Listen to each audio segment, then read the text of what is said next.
That they'll do everything they can to destroy your credibility. They'll say you're mentally ill. They'll fabricate evidence of erratic behaviour. They'll turn your friends and family against you. You have to be prepared for that. I am prepared. Or at least I think I am. Sound of car doors slamming, engine starting. They found me. I can see headlights approaching from both directions on the highway. I don't know how they tracked me here, but I'm out of time. If you're hearing this recording, it means I managed to upload it to the dead drop Dr. Carver set up before they caught me. It means the network of researchers and activists she told me about is real, and they're continuing the work. But more importantly, it means that somewhere in the world, people are still fighting for the truth. Project Rainveil is real.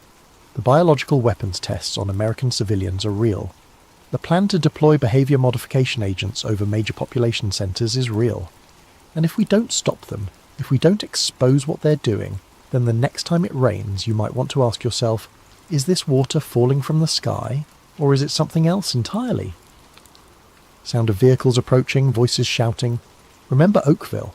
Remember what they did to those people. And remember that the price of freedom is... Recording cuts off abruptly.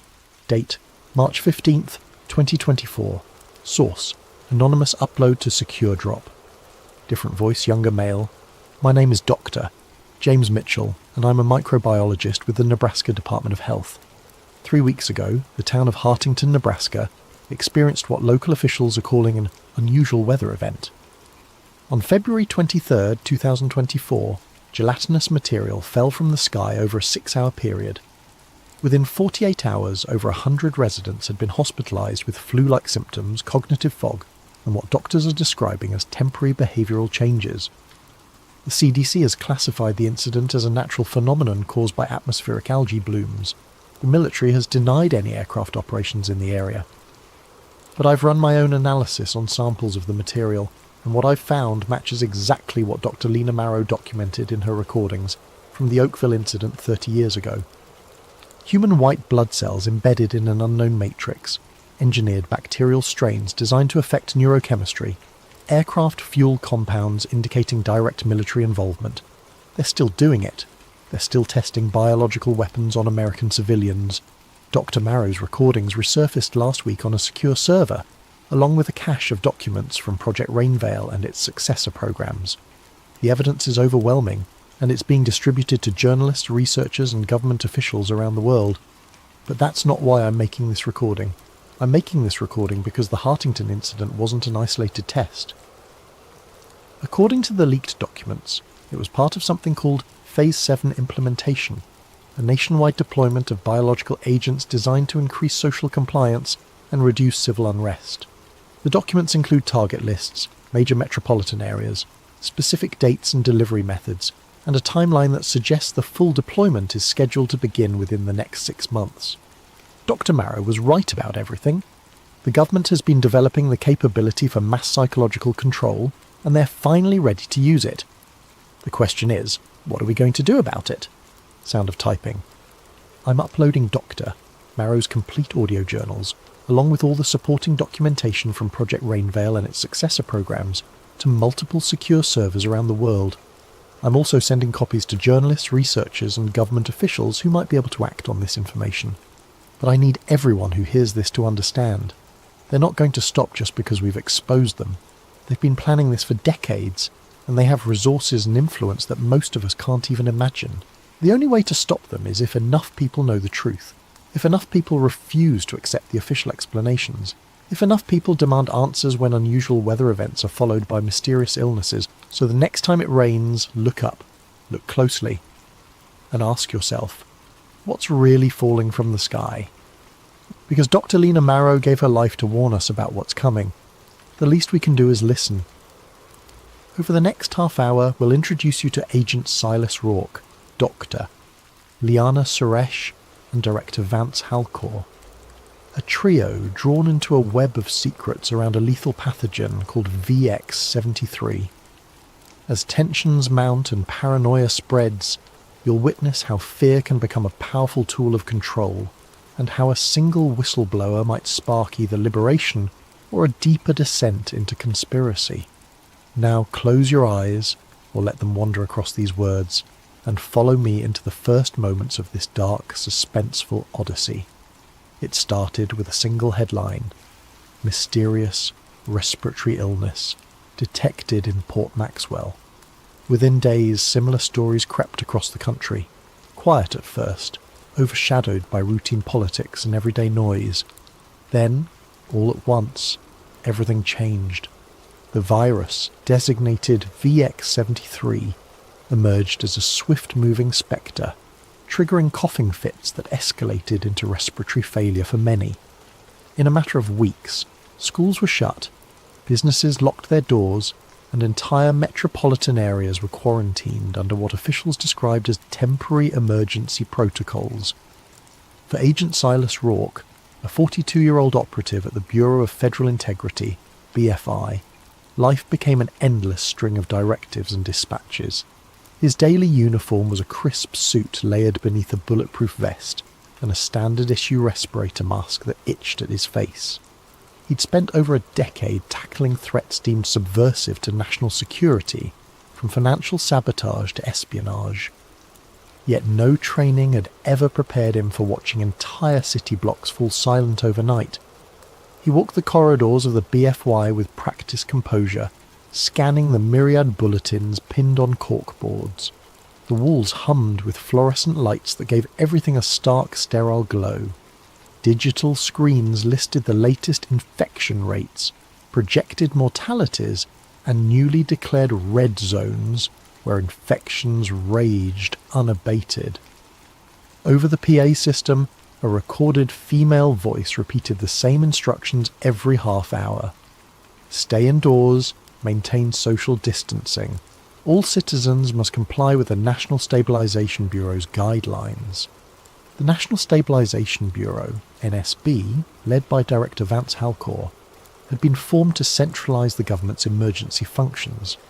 Some called it necessary response. Others whispered about the creation of an all-powerful agency with little oversight.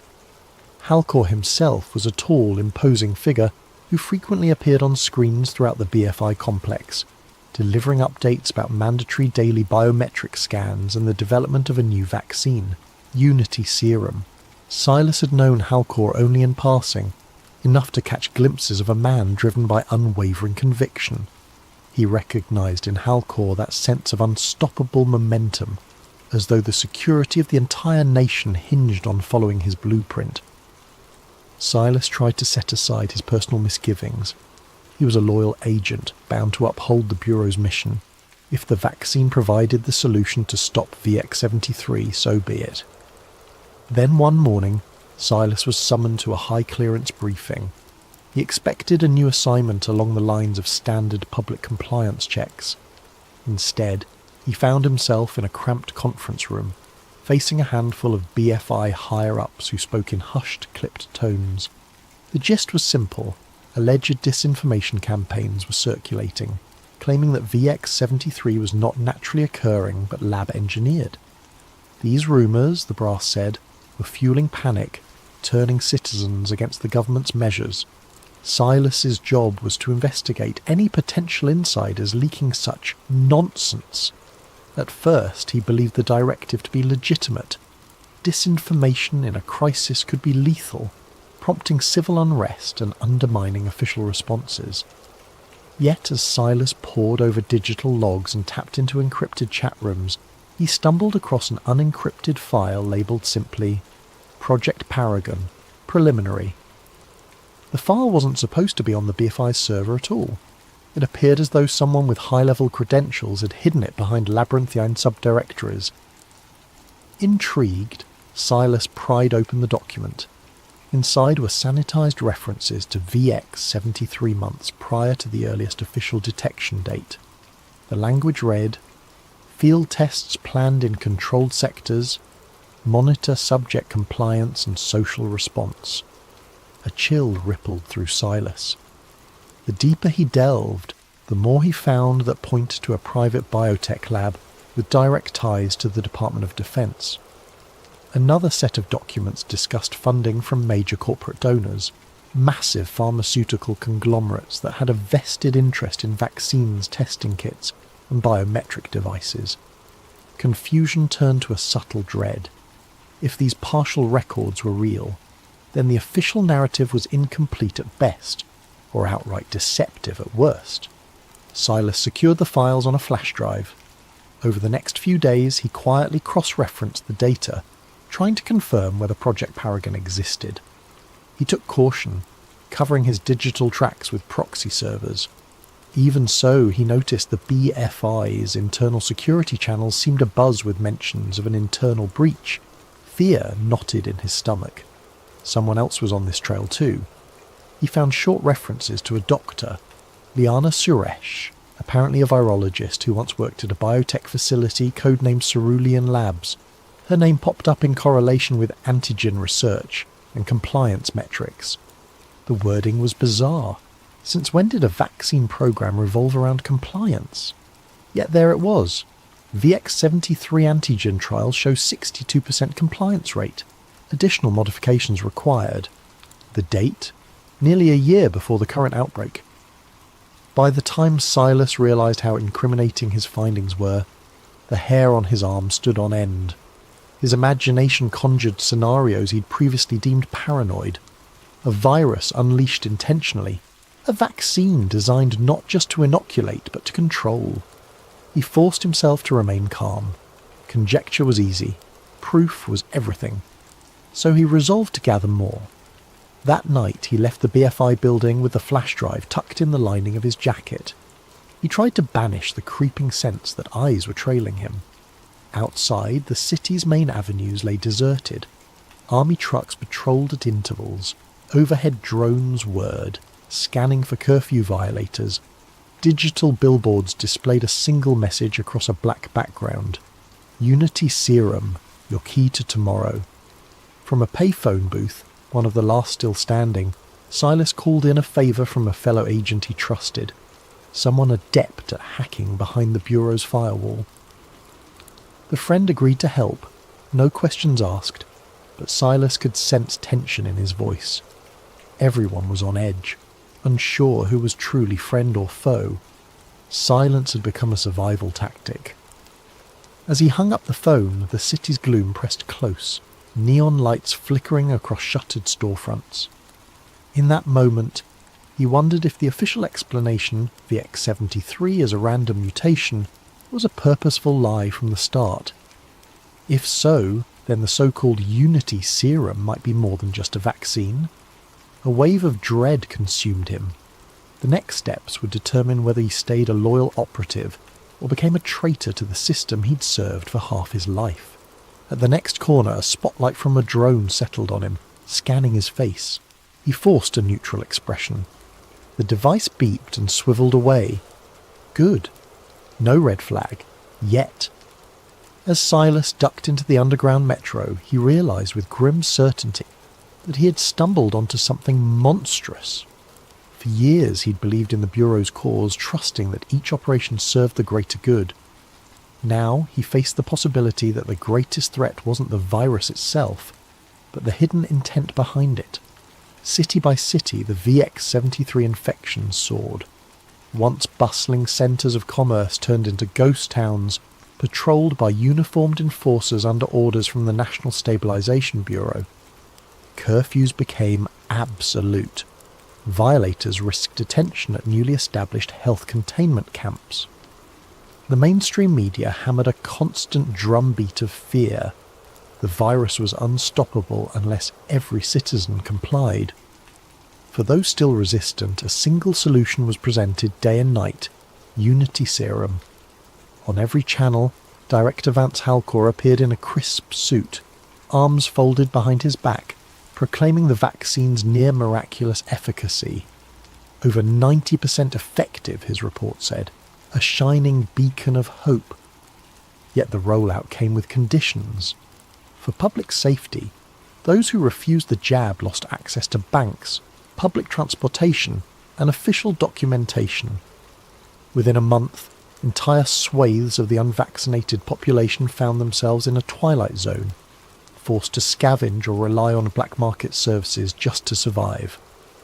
Amid the chaos, Agent Silas Rock continued his secret investigation.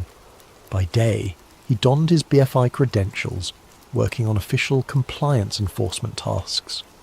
By night he devoured every new sliver of intel he could glean from that hush-hush file. Project Paragon. The deeper he went, the more horrifying the puzzle became. Encrypted references hinted at something hidden within the vaccine, a nano-emitter that lodged in the brain's limbic system. One internal document read, "Neurological regulation markers confirm mild sedation of aggression, increased docility, potential for broader cognitive modulation pending further trials." Silas felt physically ill reading these words. Could the government have hijacked a public health crisis to deploy a mind-altering device at scale? He needed answers. Over a secure channel, he messaged the elusive doctor, Liana Suresh, the scientist named in the files. She responded in short, coded texts, reluctant to trust him. Finally, after days of careful back and forth, she agreed to meet at an abandoned warehouse near the old docks. Silas arrived half an hour early, scanning the shadows for signs of a tail. No drones overhead, no suspicious vehicles. He waited under a flickering street lamp, the smell of salt water and rust filling the air. When Liana Suresh emerged, she wore a hooded jacket, her face partly obscured by a mask. Only her eyes were visible, tired, guarded, yet undeniably brilliant. She gave Silas a once-over, keeping a hand near her coat pocket. Possibly she carried a stun gun or pepper spray. Without greeting, she said in a hushed tone, "Why should I believe you're not with them?" Silas replied with the only currency that mattered, truth. He produced the flash drive and recited data from the files, his voice laced with quiet desperation. Liana's expression shifted from suspicion to grim acknowledgement. "I was part of the early design team for VX-73, she confessed. "They told me it was to protect against a future pandemic, some advanced deterrent that would strengthen national security. We manipulated certain genetic markers to ensure the virus targeted specific alveolar receptors, but none of us realized the real plan, to unleash it upon the public." Her words ignited a spark of horror within Silas. He asked about the vaccine's rumoured mind control aspect. Liana hesitated, inhaling a shaky breath. "It's not mind control, at least not in the sense of puppet strings. It's, well, it lowers inhibitions, fosters compliance, makes people more susceptible to suggestions. Over time, it can dull critical thinking. They want a populace too numb to resist." Tremors ran through Silas. Even with his suspicions, hearing it plainly stated felt like a blow to the gut. They spoke in hushed tones for another hour, Liana finally handing him a battered thumb drive containing her original notes, the unredacted version that proved VX-73's artificial origin and the presence of a compliance mechanism in the vaccine. "If they find you with this, you won't get a trial. They'll vanish you," she warned. From the surrounding gloom, a rat scurried across the broken concrete. Silas realized how precarious everything was, the squeaking rodent in the dark, the quiet lapping of the tide behind them, his own racing heartbeat. Danger lurked behind every shadow. Sensing they could stay no longer, the pair parted ways, promising to regroup soon. Back at the BFI, Silas carefully compartmentalized his roles: obedient agent in the daylight, clandestine researcher after hours. Meanwhile, the nation's capital sank deeper into fear-driven militarization. Propaganda played ceaselessly on loudspeakers. Stay safe, stay indoors, trust the cure. Curfew drones soared over empty streets, shining bright beams to catch anyone outside after sundown. Social media platforms became inundated with pro-government messages, while dissenting posts vanished, labelled as threatening misinformation. Those who complied enjoyed a semblance of normalcy. Restaurants reopened for vaccinated patrons, businesses resumed for employees who presented a scannable immunity pass. Yet they all seemed more subdued, less likely to ask questions about privacy intrusions or the ever-increasing powers of the NSB. It was as though a hush had fallen over society, as if curiosity had been collectively tranquilized. Within government circles, Director Vance Halcor emerged as a national hero. Public polls, at least those broadcast on official channels, showed near universal support for his bold measures. He'd saved millions of lives, the anchors repeated. He'd stabilised the economy. He was proof that unwavering resolve could defeat chaos. Not a single mention of the billions in profits the corporate donors raked in, nor a hint about hidden modifications to the Unity serum. As the days passed, Silas found it harder to hide the turmoil in his gaze. He saw colleagues in the hallway, wearing forced smiles, praising Halcor's leadership.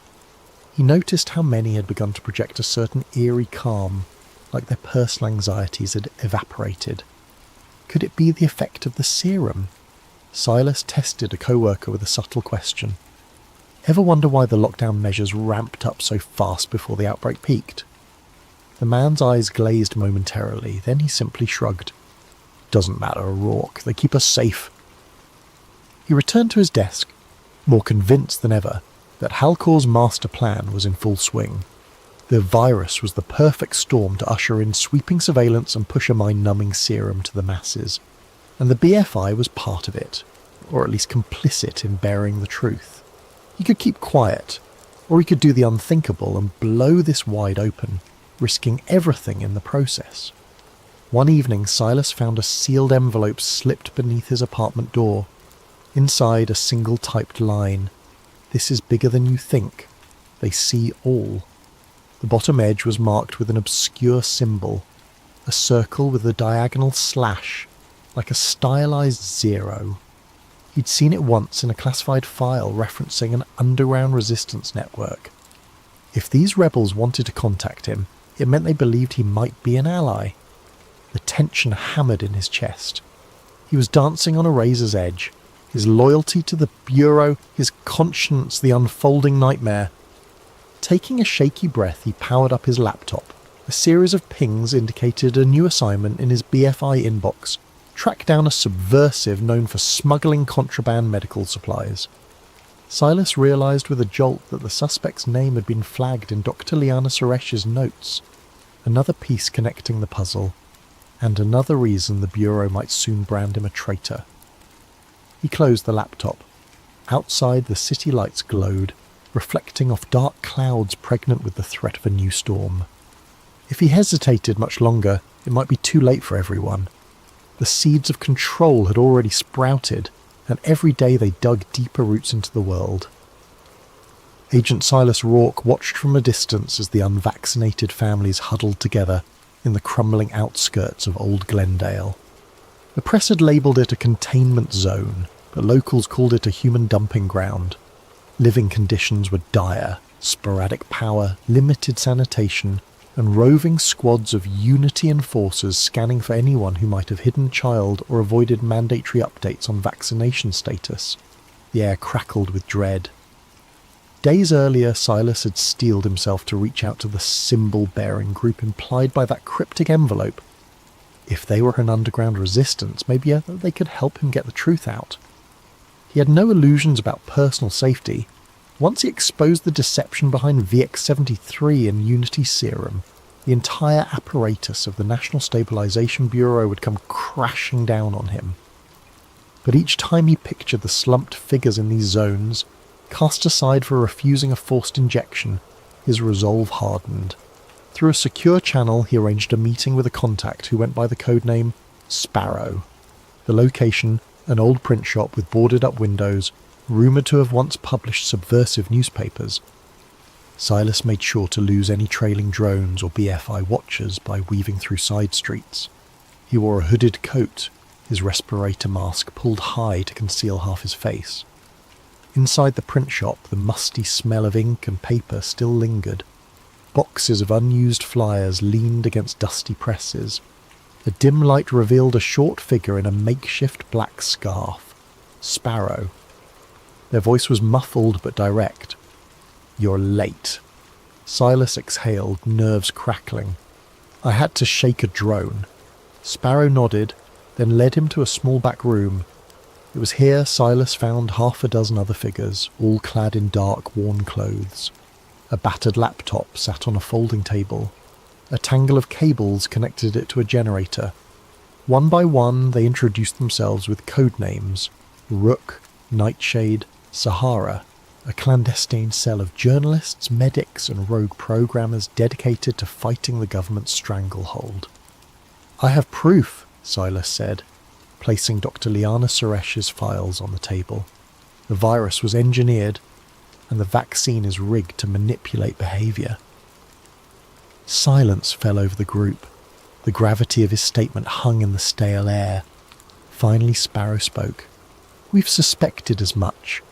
Over the past month we've been collecting testimonies, people complaining of unusual mental fog, the inability to feel strong emotions after receiving the serum. We even have ex-military sources who claim the NSB is funneling billions into a new wave of surveillance tech, but we needed a smoking gun.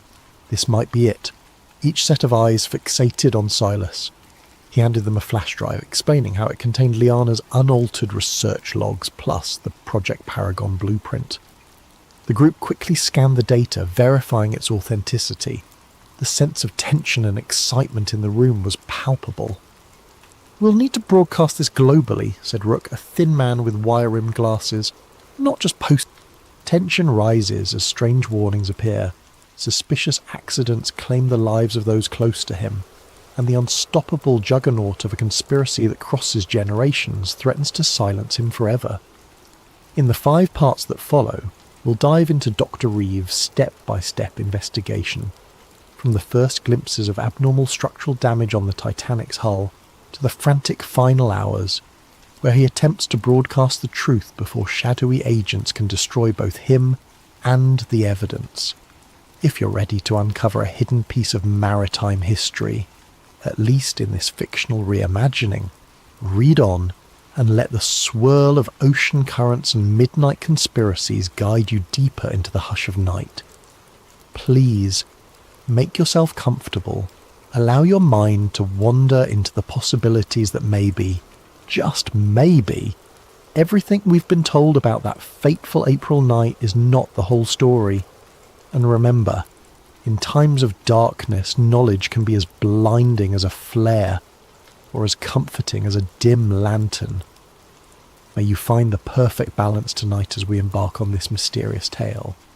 The frigid waters of the North Atlantic loomed above Dr. Nolan Reeve like an endless dark plain, and beneath them, almost 2.5 miles down, lay the shattered remains of what was once the grandest ship afloat, RMS Titanic. The year was present day, and Reeve found himself aboard the research vessel Aegis, leading a deep-sea expedition to study microbial decay on century-old wrecks. It was all in the name of science, or so he believed. The Aegis was no luxurious craft, but it boasted a sturdy submersible named Deep Seeker that could navigate the tremendous pressure at such depths. Reeve's focus was to gather data on the rusticles, those icicle-like formations of iron-oxidizing bacteria slowly consuming the Titanic's hull.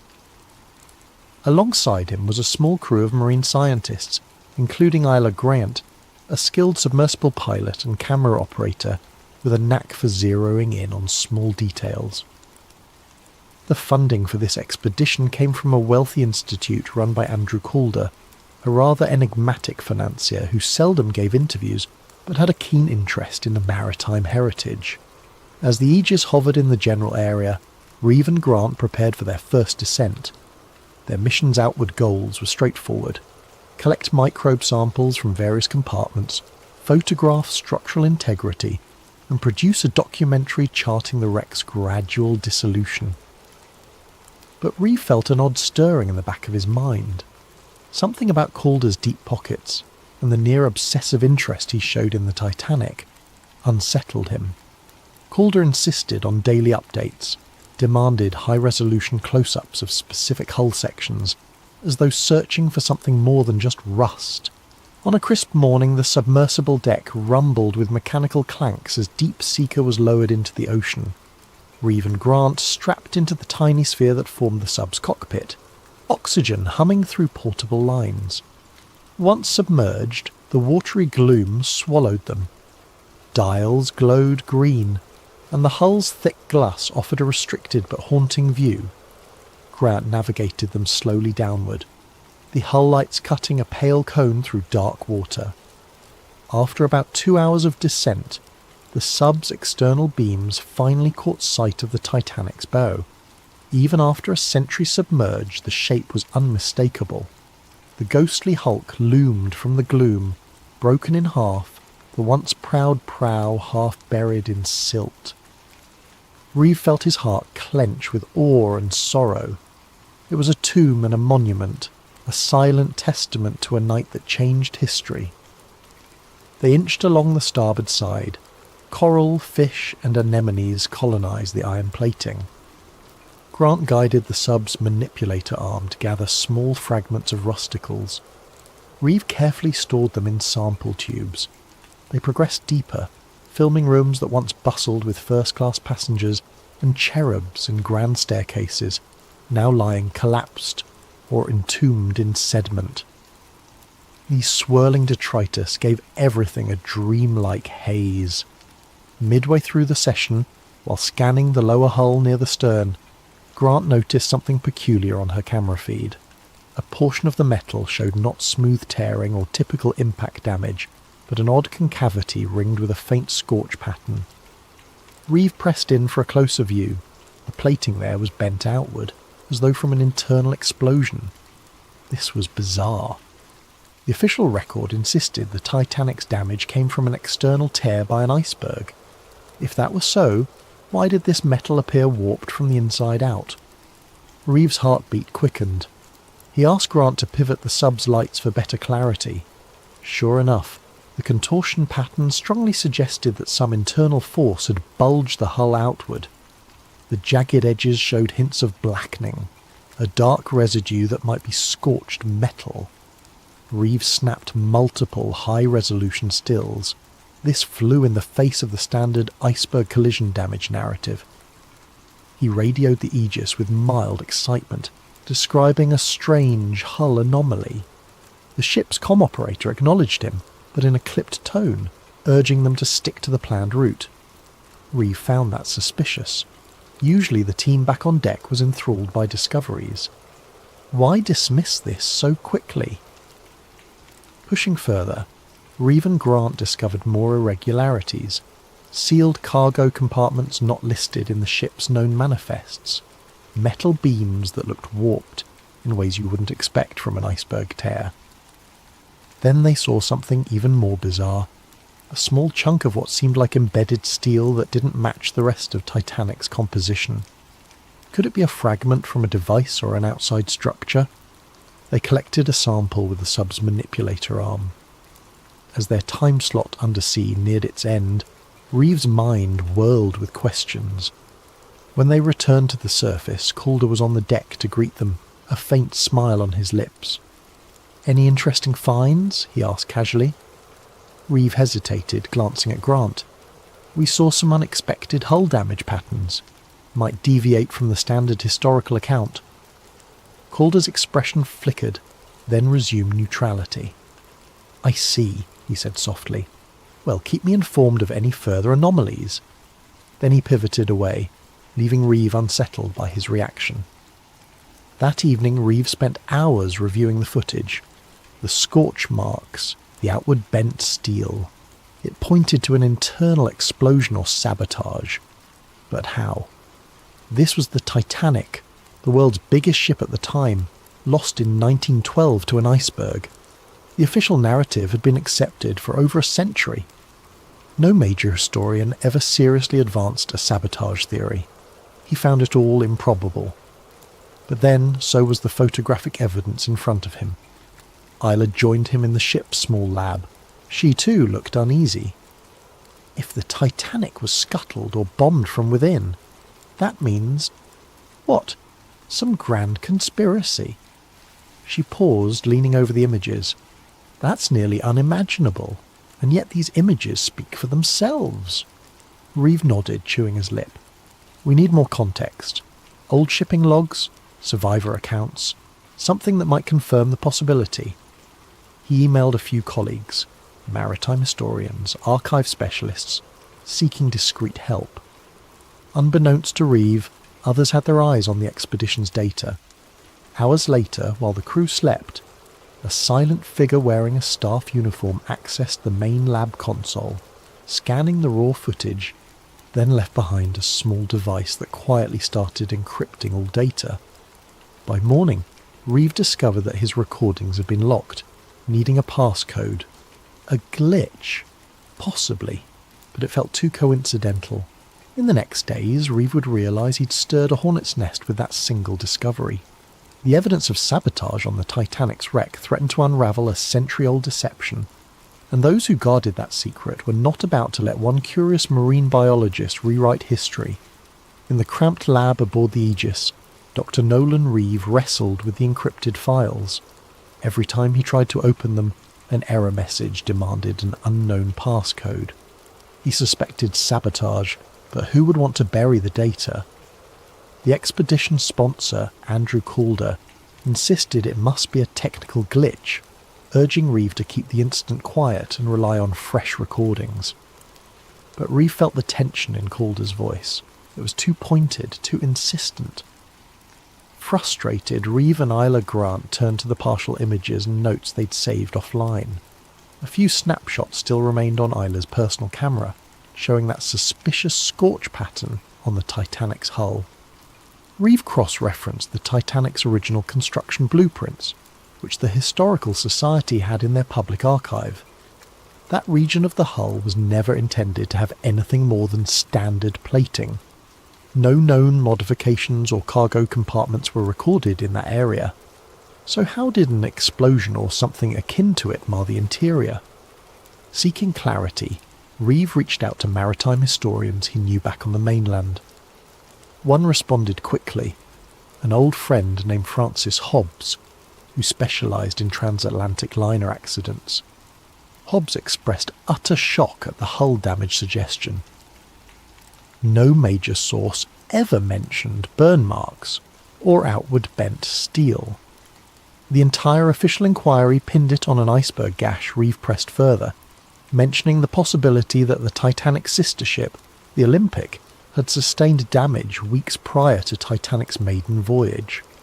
Some fringe conspiracy circles argued the White Star Line might have swapped ships to salvage insurance money. But that didn't fully explain sabotage or bombs. As the days went on, Reeve discovered more digital meddling. A chunk of audio data from the sub's recordings vanished. The expedition's official logs were being updated to downplay the hull anomalies as corrosion patterns. Meanwhile, Calder announced an abrupt shift in the research plan. They were to focus on the ship's upper decks, ignoring the stern or deeper compartments. Reeve confronted Calder in the corridor, voice tight with anger. "We came for a thorough study of microbial decay, remember? We're not done with the lower hull." Calder just patted Reeve's shoulder. "This expedition is under my sponsorship, Doctor. We have all we need. Let's not waste resources on rabbit holes." Suspicion soared. Yella quietly confided in Reeve that she'd seen an unknown staffer rummaging through the lab's computers late at night. Something bigger was at play. They hatched a plan. On the next dive, they'd pretend to follow orders but actually gather clandestine footage of the suspicious hull region again, storing it on a separate device. They hoped to smuggle that out. The next day, they executed the plan. Isla took an alternate camera hidden in the sub's toolkit, capturing fresh angles of the scorch marks. But near the end of the dive, the sub's thrusters failed, plunging them into darkness momentarily. A near-fatal scenario if Isla's backup system hadn't restarted the motors. The official post-dive report pegged it as a mechanical glitch, but Reeve and Isla suspected sabotage, an attempt to end them mid-ocean. Back on the surface, they realised they needed more historical context. They discovered, from old survivor memoirs, mention of loud booms below deck some hours before the iceberg collision. In official statements, these were dismissed as boiler explosions due to flooding. Another survivor wrote that wealthy industrialist John Astor had confided to a friend about shadowy deals for or against a central banking system. Then one cryptic line from a steward's note surfaced. "We were told not to speak of the cargo in hold number 3, told it was hush-hush for the men with suits. Reeves' blood chilled. It sounded like sensitive cargo beyond just mail or supplies. The more Reeve read, the more an unsettling pattern emerged. Certain powerful men who opposed the formation of a global central banking authority died on the Titanic. Surviving members who wanted that bank system ironically missed the voyage last minute. Could the sinking have been orchestrated to remove key opposition? Reeves' logic reeled. It was wild, reminiscent of conspiratorial talk. Yet the sabotage evidence from the wreck gave these claims unexpected weight. Meanwhile, the expedition approached an official end date. Calder seemed eager to wrap up. The mood on the Aegis turned tense, with some staff openly complaining about weird instructions from Calder's office. Reeve realised that once they returned to shore, Calder might quietly seize all official findings, labelling anything about sabotage as a hoax. Reeve confided in Ayla that they needed to break free from Calder's control. "We have to publish or release these anomalies ourselves," he insisted. She agreed, though fear glimmered in her eyes. "They're watching everything we do." Days before the final docking, an unnerving event confirmed their fears. One of Reeves' close colleagues, a diver who had glimpsed the scorch marks as well, died in a suspicious boat explosion near the Aegis. The official statement labelled it a tragic fuel accident, but Reeves saw no sense in the story. The diver had been careful, not the type to mishandle fuel lines. The message was clear: keep your mouth shut or pay the price. Now Reeve recognised the bigger threat. Some covert group, possibly with Calder's backing or beyond him, was determined to bury any mention of sabotage. Perhaps a direct lineage of those old bankers or industrialists from 1912 still wielded enough influence to ensure the Titanic's alternative story remained hidden. The fear in Reeves' gut was overshadowed by moral resolve. People deserved the truth. The tragedy that claimed 1/500 lives might have been a coldly calculated mass murder. Nights turned sleepless. Reeve hammered out a partial draft of his revelation, an academic paper explaining the structural anomalies, listing historical coincidences, and linking them to potential sabotage. He also prepared a short documentary with images and voiceover, planning to upload it online the moment they were near stable internet. Isla assisted, editing in hush hours. They stored backups on hidden flash drives, but unbeknownst to them, an unknown figure in the staff was already alerting superiors about their secret activities. The black-suited watchers who answered to a shadowy black archive were preparing a final move. Reeve received a cryptic email from an unnamed address. "Stop, we see you. Let the Titanic rest, or you'll join its fate in deep silence." Sickness clenched Reeve's stomach. This was no empty threat, but he pressed on, determined. The Titanic's dead deserved no less than the truth. As the expedition's final day dawned, the Aegis began returning to port. Calder circled the decks, ensuring all official data was locked. Reeve and Isla, with their clandestine files, awaited the perfect moment to slip away or go public.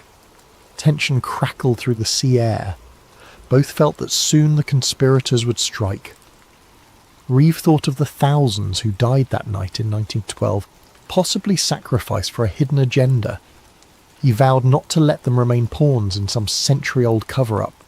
He could only hope that in the hours ahead he'd find a way to broadcast the shocking truth before the Watchers enforced their deep silence, just as they had, apparently, for the diver who died, and for countless others who might have glimpsed the Titanic's real story over the decades. On the morning the Aegis neared the harbour, Dr. Nolan Reeve stood on the stern deck, scanning the shoreline for any sign of abnormal presence. The coastal city's skyline shimmered under the rising sun.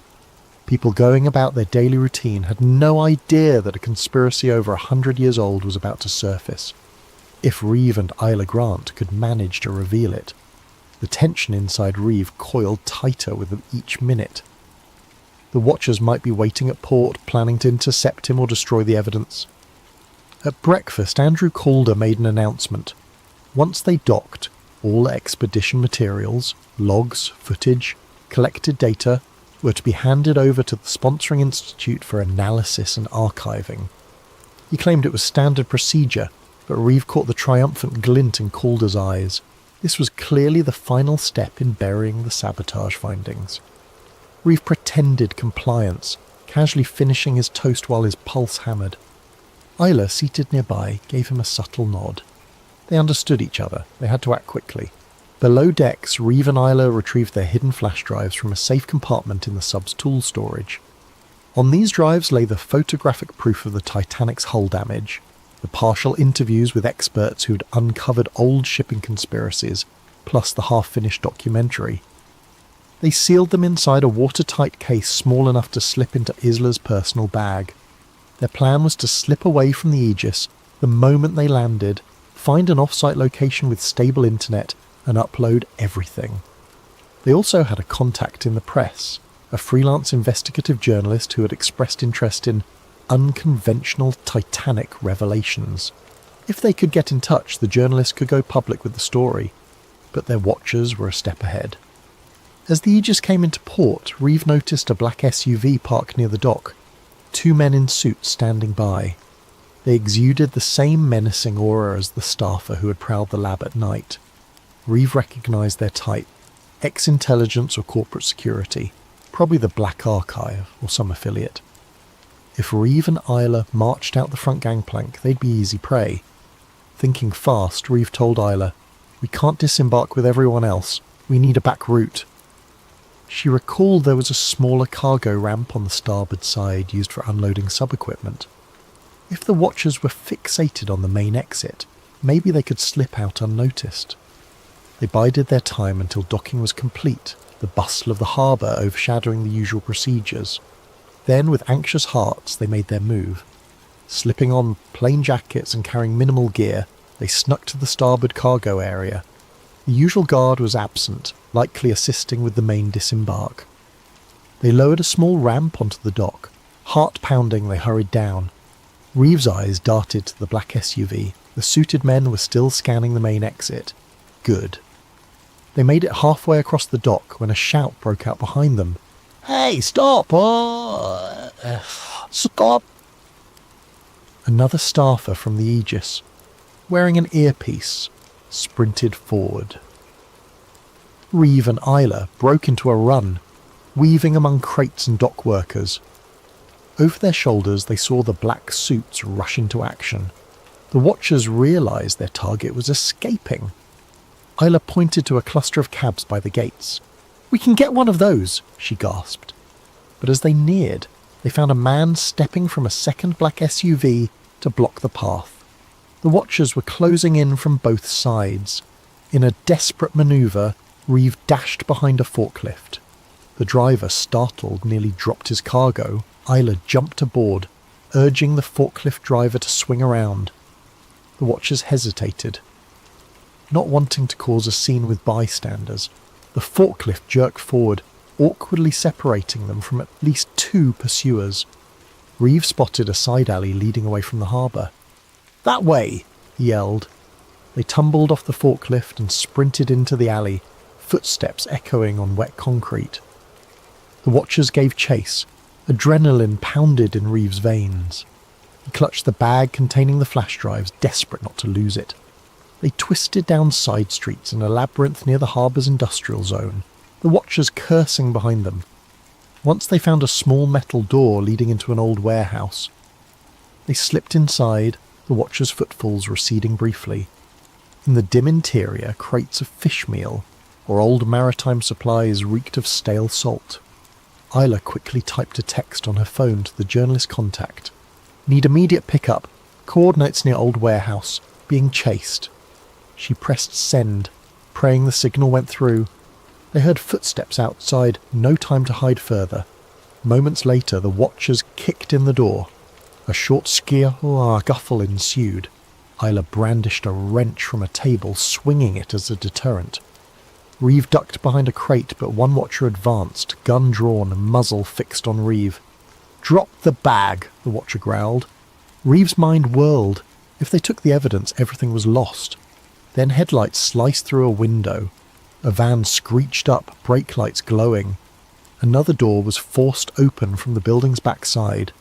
The journalist contact, a wiry man named Carl Dawson, burst in, brandishing a camera flash that momentarily blinded the watchers. In that flash, Reeve and Isla dove behind crates. Shots rang out, hitting metal and wood. Carl roared, "This way!" They fled through the hole in the back wall. The watchers tried to close in, but the trio scrambled into Carl's van. Tyres squealed as the van sped off. Another bullet shattered the rear. Some say it's based on classified information that was never meant to reach public ears. Tonight we explore the darkest corners of government experimentation and the thin membrane between dimensions. Daniel Cross bolted upright in his bed, sweat-drenched sheets twisted around his legs like restraints. The dream had returned, more vivid this time. Underground tunnels bathed in pulsing blue light, the cold metal chair, the leather straps on his wrists, and the voices, always the voices, echoing through concrete chambers.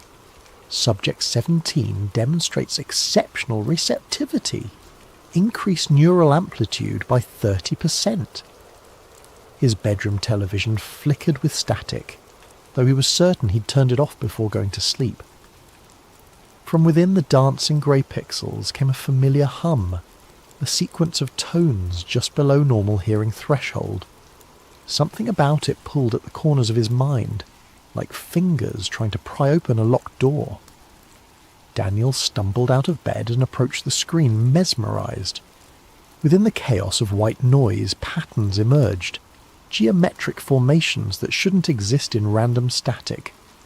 His reflection in the screen looked foreign, almost like another person watching him from behind the glass.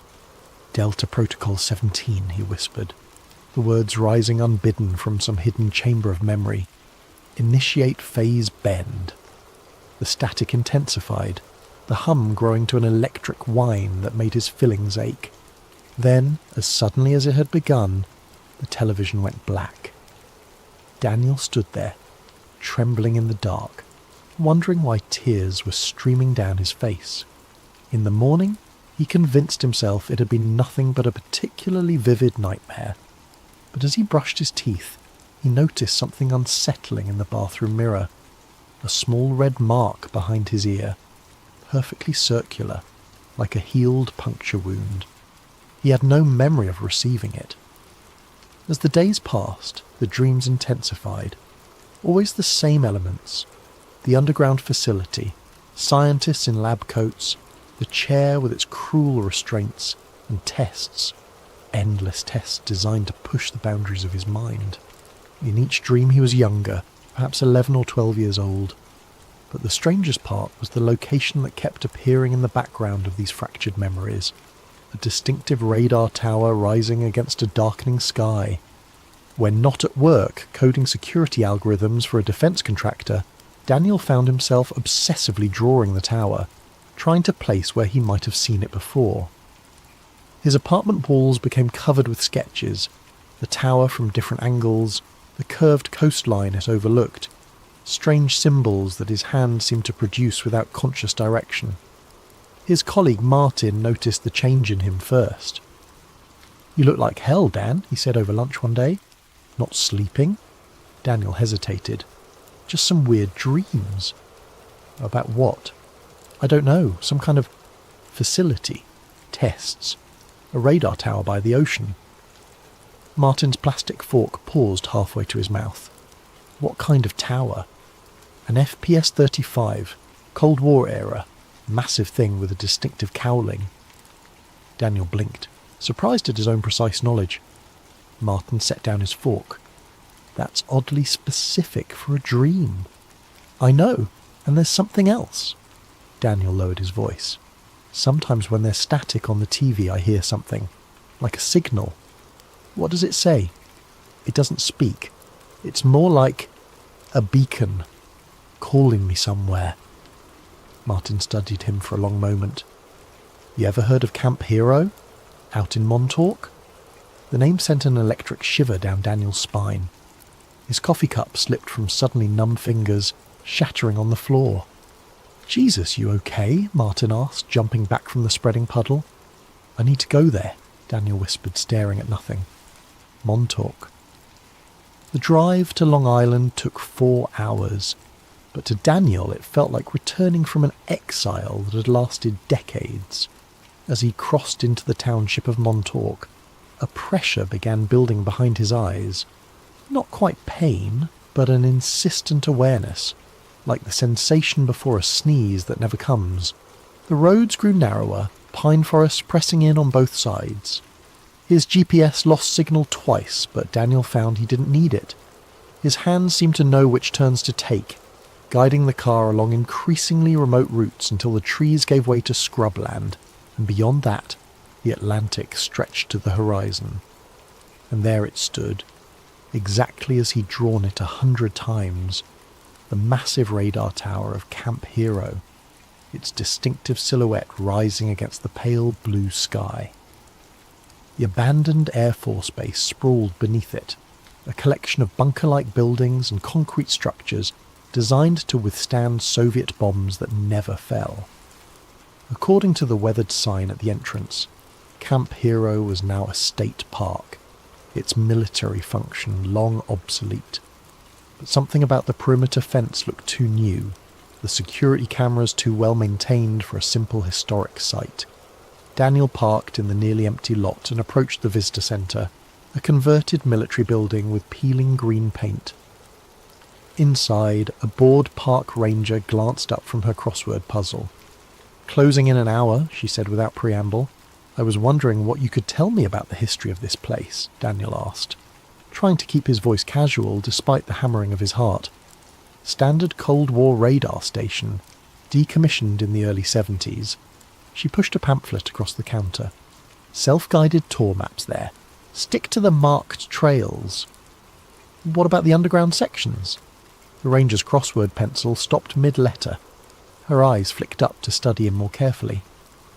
"There aren't any underground sections open to the public, but they exist. Look, mister, this is just an old radar station. If you're one of those conspiracy nuts—" "I've been here before," Daniel interrupted, surprising himself. "When I was a child—" "Not possible. This place was sealed military property until 92. Daniel leaned forward. "What about the Montauk project?" The temperature in the room seemed to drop. The ranger's face hardened as she set down her pencil and reached for the phone. "Park's closing early today. You need to leave." "I just have a few questions." "Now," she said, her finger hovering over the keypad. "Or I call security." Daniel retreated to his car, the pamphlet clutched in his hand. As he pulled out of the parking lot, he noticed a black SUV with government plates turning in. The man in the passenger seat photographed his license plate as they passed. Instead of leaving, Daniel drove to the public beach adjacent to the former base. From there, he followed a trail that hugged the dramatic bluffs overlooking the Atlantic. The radar tower remained visible above the tree line, seeming to watch him as he walked. When he reached a chain-link fence marking the base's boundary, Daniel felt a strange duality, his conscious mind seeing it for the first time, while something deeper recognized every rust spot and bent link. He knew, without understanding how, that 20 yards to the left, the fence had been repaired where someone had once cut through it. Sure enough, when he checked, there was a section of newer fencing exactly where he'd expected. As the sun began its descent toward the horizon, Daniel found a secluded spot where the bluff had partially collapsed, creating a natural path down to a narrow strip of beach. The base's concrete seawall extended here, covered in graffiti and eroded by decades of salt spray. He ran his hand along the rough surface until his fingers caught on something, a small recess containing what appeared to be a rusted electrical box. Without hesitation, Daniel entered a sequence of numbers, 8-1-3-5. Nothing happened. He tried again with 8315, and then finally 8153. A deep mechanical groan emanated from within the wall. A section of concrete, expertly disguised as part of the seawall, shifted inward by several inches. Daniel pushed, and it swung open on hidden hinges to reveal a dark passage leading into the earth. The smell that wafted out was a complex mixture of mildew, ozone, and something chemical that triggered an intense wave of déjà vu. Daniel switched on his phone's flashlight and stepped inside. The passage sloped downward, concrete walls giving way to rough-hewn stone that glistened with moisture. Daniel moved cautiously, guided more by buried memory than by sight. After about 50 yards, the tunnel opened into a larger space, what appeared to be an abandoned maintenance room filled with rusted equipment and collapsed shelving, but Daniel knew this wasn't its original purpose. He directed his light toward the far wall, where a heavy metal door hung partially ajar. Beyond it lay darkness so absolute it seemed to swallow his flashlight beam. As he approached the threshold, a wave of dizziness overcame him. Fractured images flashed through his mind. Children in hospital gowns, scientists with clipboards, a massive chair surrounded by electronic equipment, and always, the tests. Focus on the light, Daniel. Tell us what you see through the gateway. His phone slipped from suddenly nerveless fingers, clattering to the floor as Daniel collapsed. The last thing he saw before consciousness fled was a symbol scratched into the metal door, a triangle intersecting with a perfect circle. When he awoke, Daniel was lying on the beach, waves lapping at his feet. The sun had set, and stars glittered in the darkening sky. His clothes were soaked with seawater, though he had no memory of entering the ocean. His phone was gone.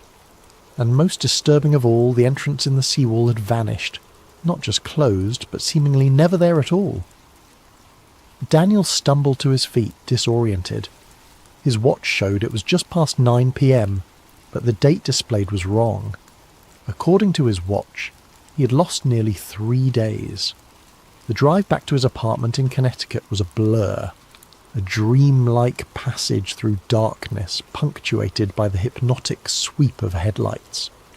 Daniel's mind churned with fragments of memory that couldn't possibly be his, yet felt more authentic than his recollections of college or his first job. He remembered the chair, the Montauk chair they'd called it, a monstrous assemblage of technology salvaged from alien craft and enhanced with Tesla-inspired circuitry. He remembered the sensation when they activated it with him strapped inside, like his consciousness was being pulled through the top of his skull and stretched across dimensions. And he remembered what they made him do with it. Back in his apartment, Daniel paced until dawn, scribbling everything he could recall into a notebook.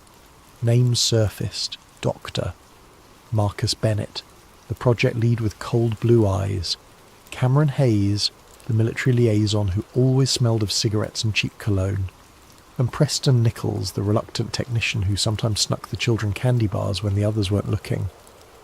Preston Nichols. The name felt important. When morning came, Daniel called in sick to work and drove to the nearest public library. The librarian gave him an odd look when he asked if they had anything on the Montauk project, but directed him to their small collection of conspiracy literature. There, sandwiched between books on Roswell and MKUltra, was a worn paperback. The Montauk Project, Experiments in Time, by Preston B. Nichols and Peter Moon. Daniel's hands trembled as he flipped through pages describing exactly what he'd been remembering. The secret installation at Camp Hero, the psychic experiments, the Montauk chair, even the alleged success in manipulating the fabric of time and space. According to Nichols, the Montauk project was the continuation of the Philadelphia experiment, another rumoured government program that supposedly made a naval destroyer, the USS Eldridge, temporarily invisible and teleported it from Philadelphia to Norfolk, Virginia in 1943. The book claimed the Montauk project had been shuttered after an incident in 1983 when a monstrous manifestation, dubbed the Beast, had been psychically pulled through a dimensional gateway. The creature had wreaked havoc before the power was cut and the project abandoned. But Daniel knew this wasn't entirely true. The project hadn't ended. It had evolved. The techniques refined at Montes had been incorporated into other programs, dispersed across multiple sites to ensure no single failure could expose the entire operation. Back at his apartment, Daniel found himself standing before his closet, staring at a locked metal box on the top shelf. He had no memory of putting it there, yet he knew exactly what it contained. The key was taped underneath his dresser, precisely where some part of him expected it to be. Inside the box was a US Bank safety deposit key. The following morning, Daniel presented himself at First National Bank in downtown Hartford. He provided the key along with his ID, and the manager escorted him to the vault. When they were alone with the metal drawer extracted from the wall, Daniel opened it with a sense of inevitability.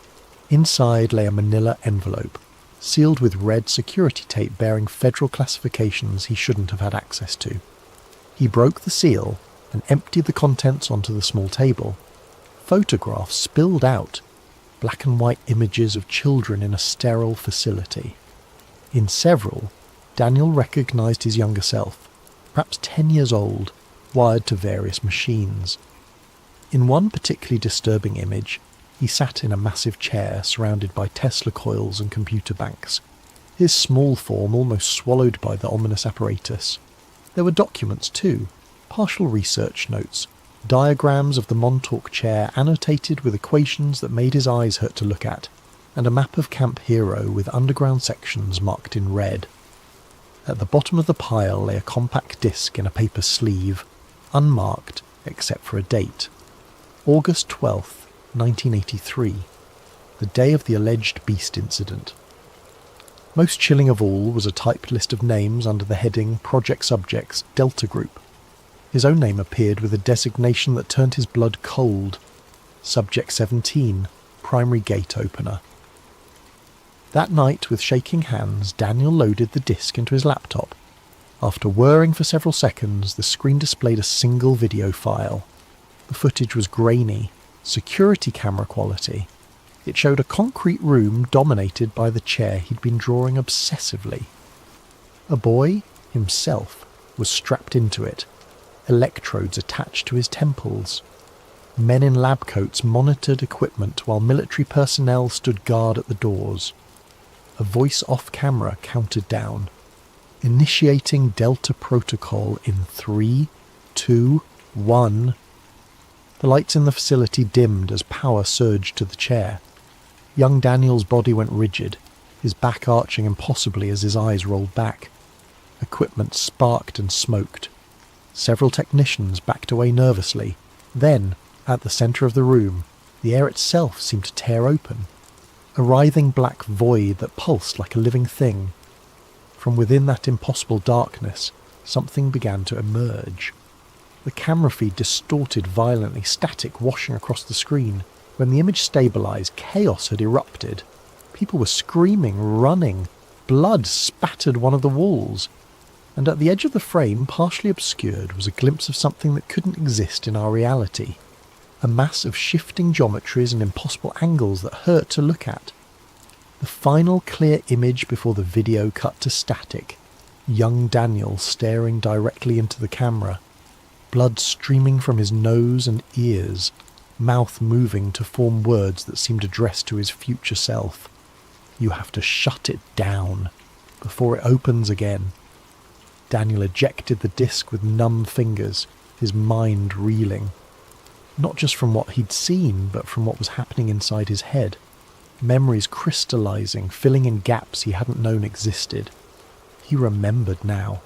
All of it. The next day he called the only person who might understand. The number was etched in his memory, though he couldn't recall ever learning it. "Hello?" The voice that answered was aged, cautious. "Is this Preston Nichols?" A long pause. "Who's asking?" "My name is Daniel Cross. I was Subject 17 at Montauk." The silence that followed lasted so long that Daniel thought the connection had been lost. Finally the old man spoke, his voice a haunted whisper. "God help you, boy. They're still watching. I need answers. Not over the phone. They're always listening." Another pause. "The lighthouse. Tomorrow. Noon." The line went dead. Daniel arrived at the Montauk Point Lighthouse an hour early, parking his rental car. He'd abandoned his own vehicle, suddenly paranoid about tracking devices, in the tourist lot. The historic lighthouse stood tall against a sky heavy with approaching storm clouds, its red and white stripes a cheerful contrast to the grim purpose of his visit. He spotted Nichols immediately, a heavy-set older man in a worn fisherman's jacket sitting alone on a bench overlooking the Atlantic. As Daniel approached, Nichols didn't turn but spoke as if continuing a conversation already in progress. "They told us we were serving our country," he said, eyes fixed on the churning waves below. "Advancing human potential, opening frontiers. What a load of horse shit." Daniel sat beside him. "You were there. You helped them. And I've spent 40 years trying to make up for it." Nichols finally turned to look at him, his weathered face a map of regret. "Jesus. You grew up. Last time I saw you, you were just a skinny kid with too much power in your head. What did they do to me?" Nichols sighed, reaching into his pocket for a pack of cigarettes. His hands trembled slightly as he lit one. "You were special, even among the sensitives.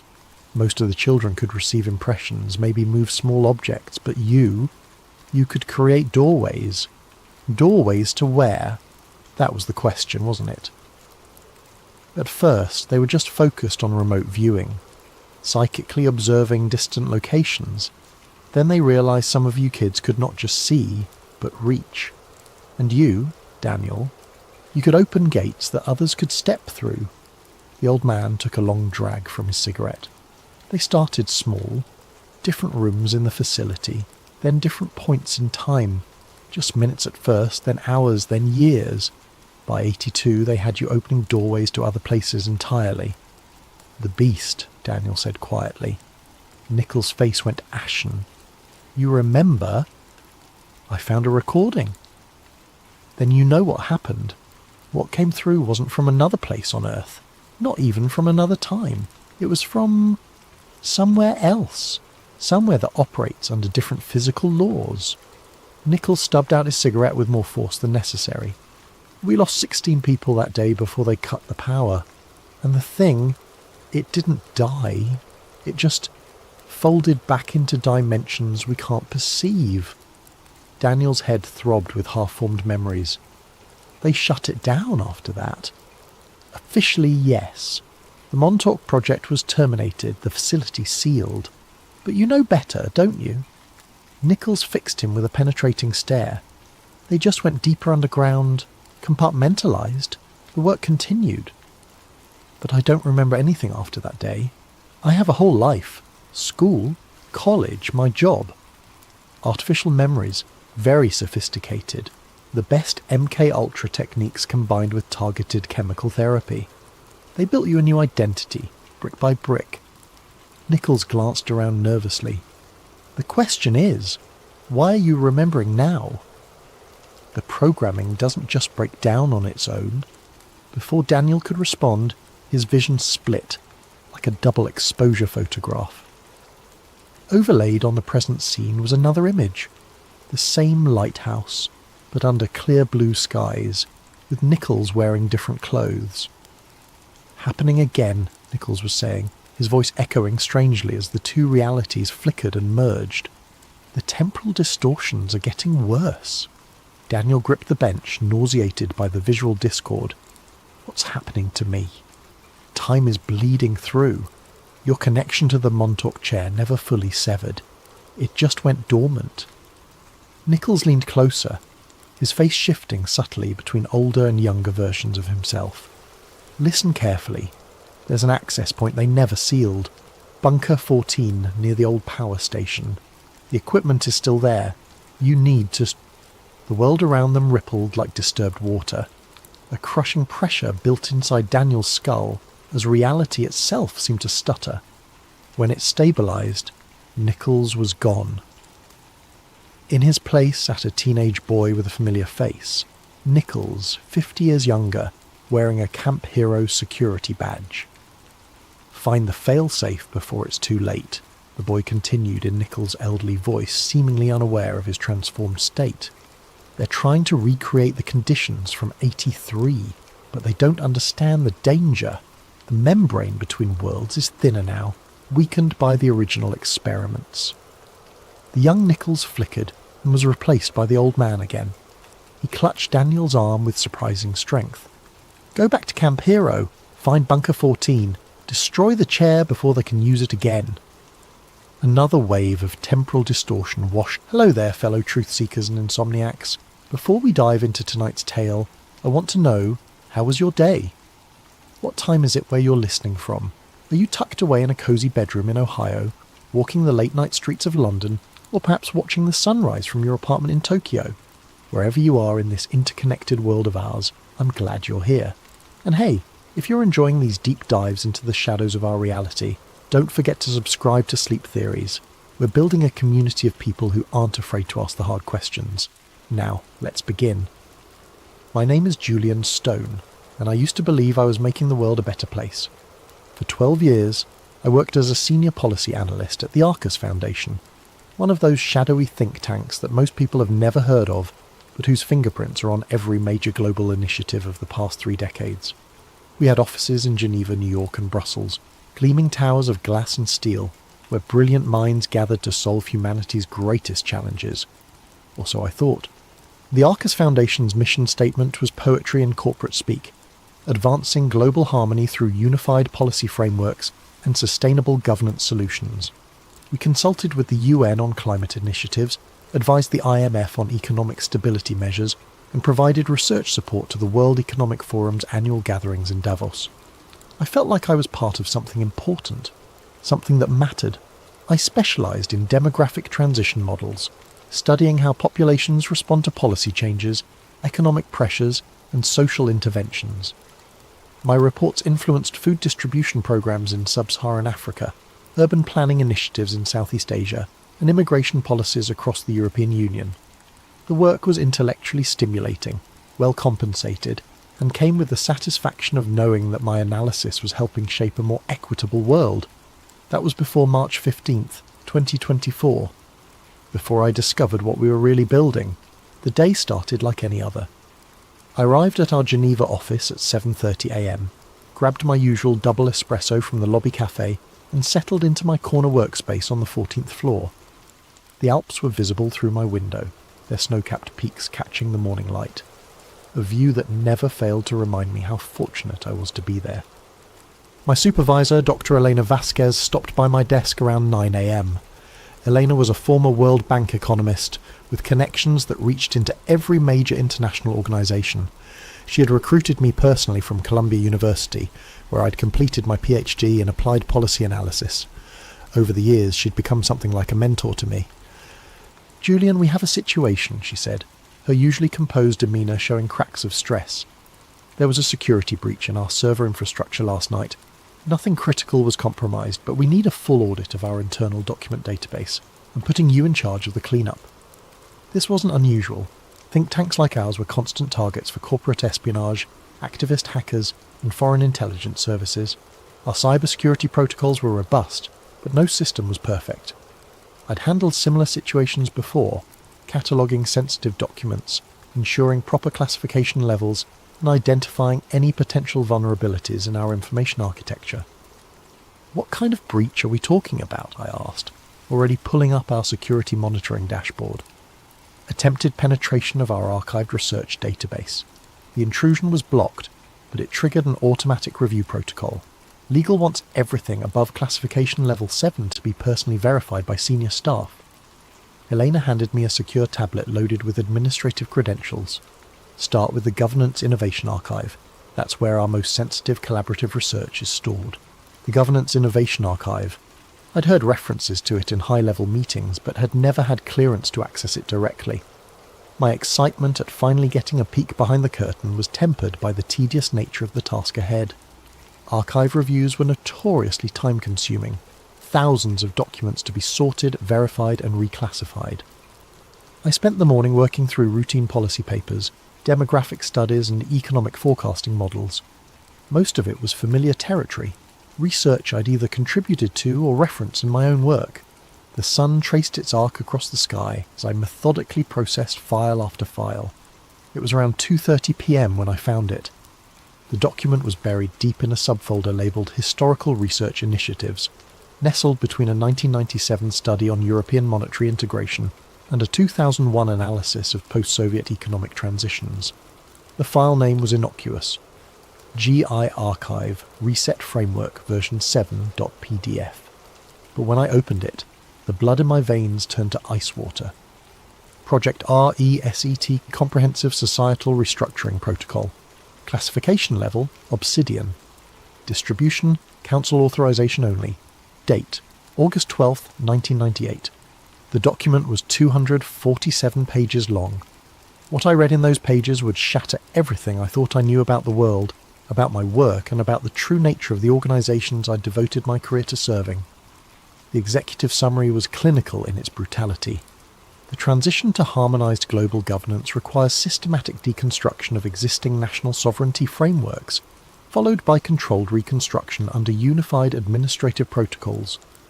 Project RESET outlines a 5-phase implementation strategy designed to achieve this transition while maintaining public compliance and minimising resistance vectors. 5 phases. 5 stages of what could only be described as the methodical dismantling of human freedom, disguised as progressive policy initiatives. Phase 1. Digital identity infrastructure. The first phase called for the establishment of universal digital identification systems, ostensibly for improved service delivery and security. Every human being would be assigned a unique digital profile containing biometric data, financial information, health records, travel history, and behavioural analytics. The document described this as creating comprehensive individual mapping for optimised resource allocation and risk assessment. But buried in the technical specifications, the true purpose became clear. The digital ID system wasn't just about identification, it was about control, real-time tracking, automatic compliance monitoring, and the ability to instantly restrict access to banking, travel, employment, and even food distribution for anyone deemed non-compliant with social directives. Phase 2. AI-managed resource distribution. The second phase involved transitioning all essential resources, food, water, energy, housing, to centralised AI management systems. The justification was environmental sustainability and equitable distribution. The reality was something far more sinister.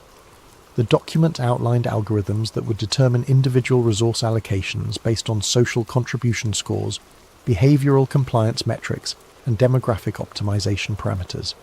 In plain English, the system would decide who got to eat, who could access clean water, and who deserved shelter based on their usefulness to the new order and their willingness to comply with its directives. There were detailed flowcharts showing how resource restrictions could be used to modify behaviour at both individual and population levels. Hungry people, the document noted with chilling matter-of-factness, were compliant people. Phase 3. Engineered economic collapse and synthetic recovery. The third phase was perhaps the most diabolical.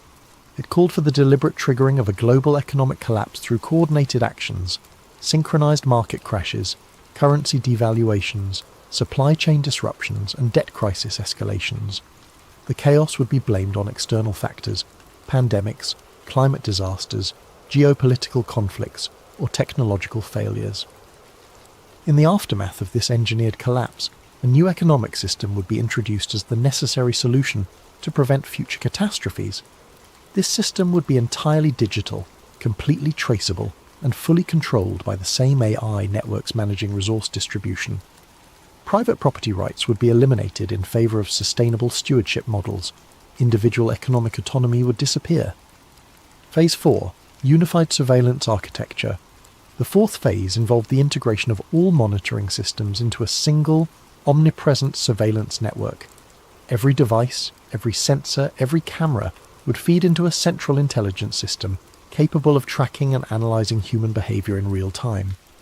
The document described predictive intervention protocols that would identify and neutralise dissent before it could manifest as organised resistance. Potential troublemakers would be flagged by behavioural analysis algorithms and subjected to corrective interventions, everything from social isolation and economic pressure to direct psychological manipulation through targeted media exposure. Phase 5. Population normalization protocols. The final phase was the most horrifying of all. Population normalization was a euphemism for systematic depopulation, reducing the global human population from over 8 billion to what the document described as sustainable levels of approximately 500 million to 1 billion individuals. The methods outlined were varied and sophisticated: fertility reduction through endocrine disruptors in food and water supplies, healthcare protocols designed to increase mortality rates among low-value demographics, and what the document euphemistically called accelerated natural selection events, engineered disasters that would disproportionately affect populations deemed surplus to requirements. The document concluded with a timeline. Phase 1 had begun in 1999 with early digital ID pilots. Phase 2 would be fully implemented by 2025. Phase 3 was scheduled for 2027 to 2030. Phases 4 and 5 would be completed by 2035. I sat staring at my screen, my hands trembling. This wasn't some fringe conspiracy theory or dystopian fiction. This was a detailed operational plan, complete with budgets, timelines, implementation strategies, and success metrics. And it was dated 1998, over a quarter century ago. Looking back at the past 25 years with this knowledge was like suddenly being able to see the matrix code streaming down in green letters. Every major crisis, every solution proposed by global institutions, every erosion of privacy and freedom justified by security concerns, it all fit the pattern outlined in Project RESET, the 2001 terrorist attacks that ushered in mass surveillance programs, the 2008 financial crisis that consolidated banking power and normalized government intervention in markets, the 2020 pandemic that accelerated digital ID adoption, remote monitoring, and restrictions on movement and assembly. Each crisis followed by solutions that moved us incrementally closer to the world described in this document. I realized I had been an unwitting participant in this process. My demographic studies, my policy recommendations, my analysis of population behavioral patterns, all of it had been feeding into this larger machine. I thought I was fighting poverty and inequality. In reality, I was helping to perfect the mechanisms of human subjugation. The afternoon sun was setting behind the Alps when I finally closed the document. My coffee had gone cold hours ago. My phone showed 17 missed calls from Elena, but I couldn't bring myself to respond. How do you have a casual conversation about quarterly budget reviews when you've just discovered that your entire profession is part of a conspiracy to enslave humanity? I needed to understand more. If this document was real, and every instinct I had told me it was, then there had to be other evidence. References to council authorization suggested a governing body overseeing the implementation. The technical specifications implied vast infrastructure investments that would leave paper trails, and the timeline suggested that we were currently in the middle of Phase 2, with Phase 3 approaching rapidly. As I prepared to leave the office that evening, Elena appeared at my cubicle. Her expression was carefully neutral, but I caught something in her eyes, a wariness that hadn't been there that morning. "How's the archive review coming along?" she asked. "Fine," I managed. "Just working through the historical research files. Nothing unusual so far." She nodded, but her gaze lingered on my computer screen. "Good. Make sure you flag anything that seems out of place. We can't afford any compliance issues with the legal review." After she left, I copied the Project RESET document to an encrypted drive. Call it insurance or call it stupidity. I knew I couldn't let this information disappear into the bureaucratic machinery of damage control. If what I'd read was true, then the fate of human civilization hung in the balance. That night I lay awake in my Geneva apartment, staring at the ceiling and trying to process what I'd discovered. Outside my window, the city hummed with the quiet activity of normal life. People returning from dinner, late commuters heading home, the distant sound of traffic on the highway, all of them oblivious to the web of control being woven around them. I thought about my colleagues at Arcus, brilliant and dedicated people who believed, as I had, that we were working toward a better world. How many of them knew the truth? How many were complicit, and how many were simply useful idiots like I had been? More disturbing was the realization that the plan was working. Digital ID systems were being rolled out globally under the banner of convenience and security. AI-managed resource distribution was being piloted in smart cities around the world. Economic instability was increasing, with more frequent market volatility and supply chain disruptions becoming the new normal. The infrastructure for total control was being built piece by piece, sold to the public as progress and innovation, and by the time people realised what they had traded away, it would be too late to resist. As dawn broke over Lake Geneva, I made a decision that would change the trajectory of my life forever. I was going to find out who was behind Project RESET, how far the implementation had progressed, and whether there was any way to stop what was coming. I had no idea that by opening that file, I had already marked myself for termination. The next 3 weeks were a masterclass in paranoid research methodology. I couldn't use Arcus resources for obvious reasons, and I couldn't risk conducting searches from my home computer that might trigger surveillance algorithms. Instead, I developed a routine of visiting different internet cafes, public libraries, and university computer labs around Geneva, always paying with cash and never staying in one location for more than an hour. What I discovered during those weeks of clandestine investigation was both validation and horror. The language from Project RESET wasn't just theoretical. It was operational vocabulary that had been seeded into the public discourse for decades. The phrase, "Build Back Better," appeared in a 2005 United Nations Disaster Risk Reduction Framework, years before it became a mainstream political slogan. Sustainable development goals weren't just environmental initiatives, they were restructuring protocols directly lifted from the Project RESET documentation. Stakeholder capitalism wasn't a progressive business philosophy, it was the economic model described in Phase 3 of the plan. I started mapping connections, creating a network diagram that resembled a spider web of interlocking organisations, all connected by shared personnel, funding sources, and ideological frameworks.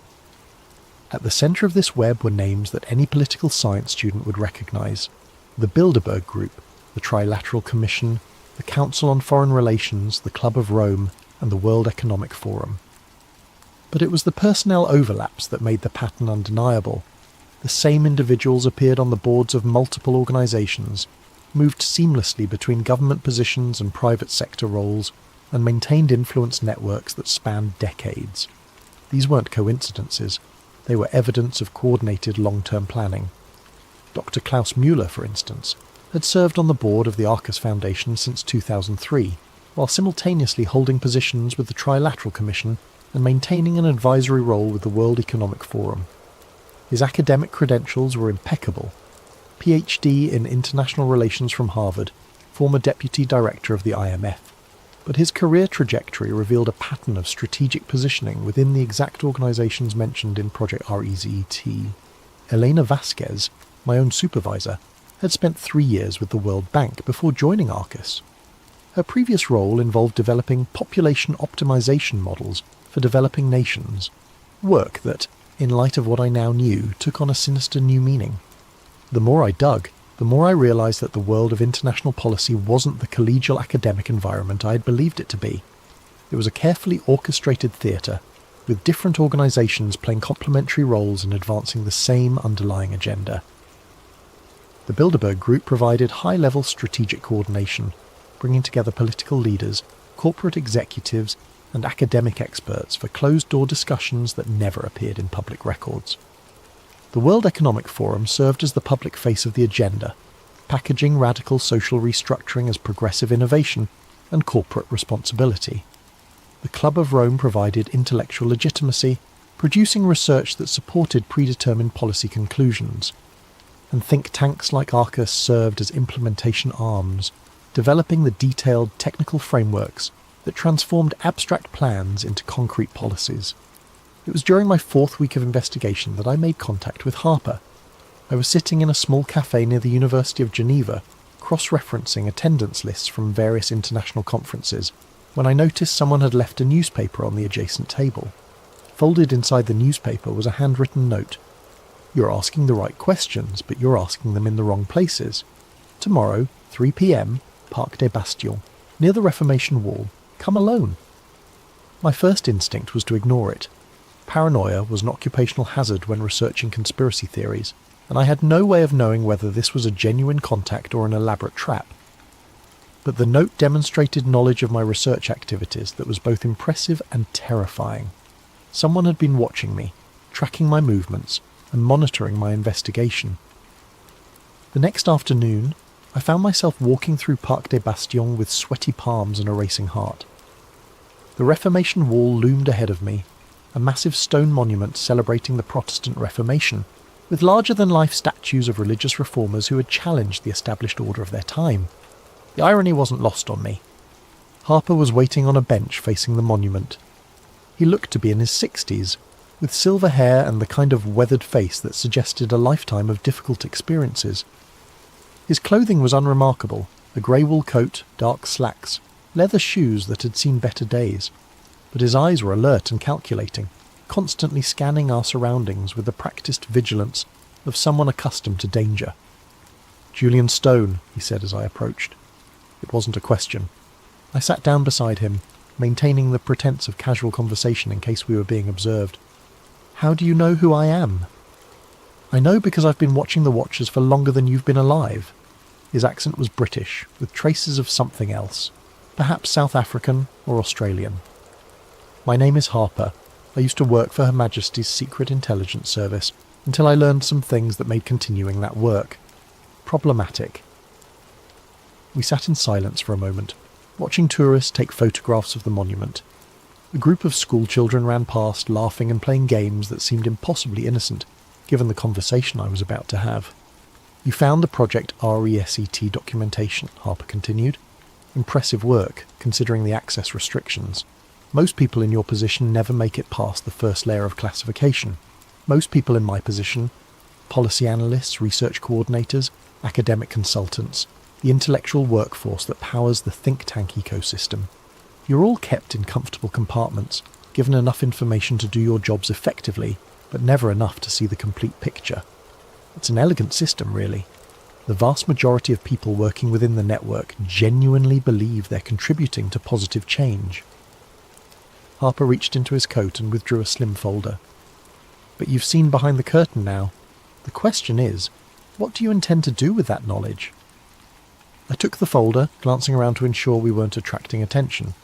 Inside were photographs, documents, and what appeared to be transcripts of recorded conversations.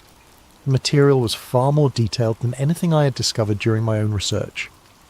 Project RESET is Phase 4 of a much larger operation, Harper explained.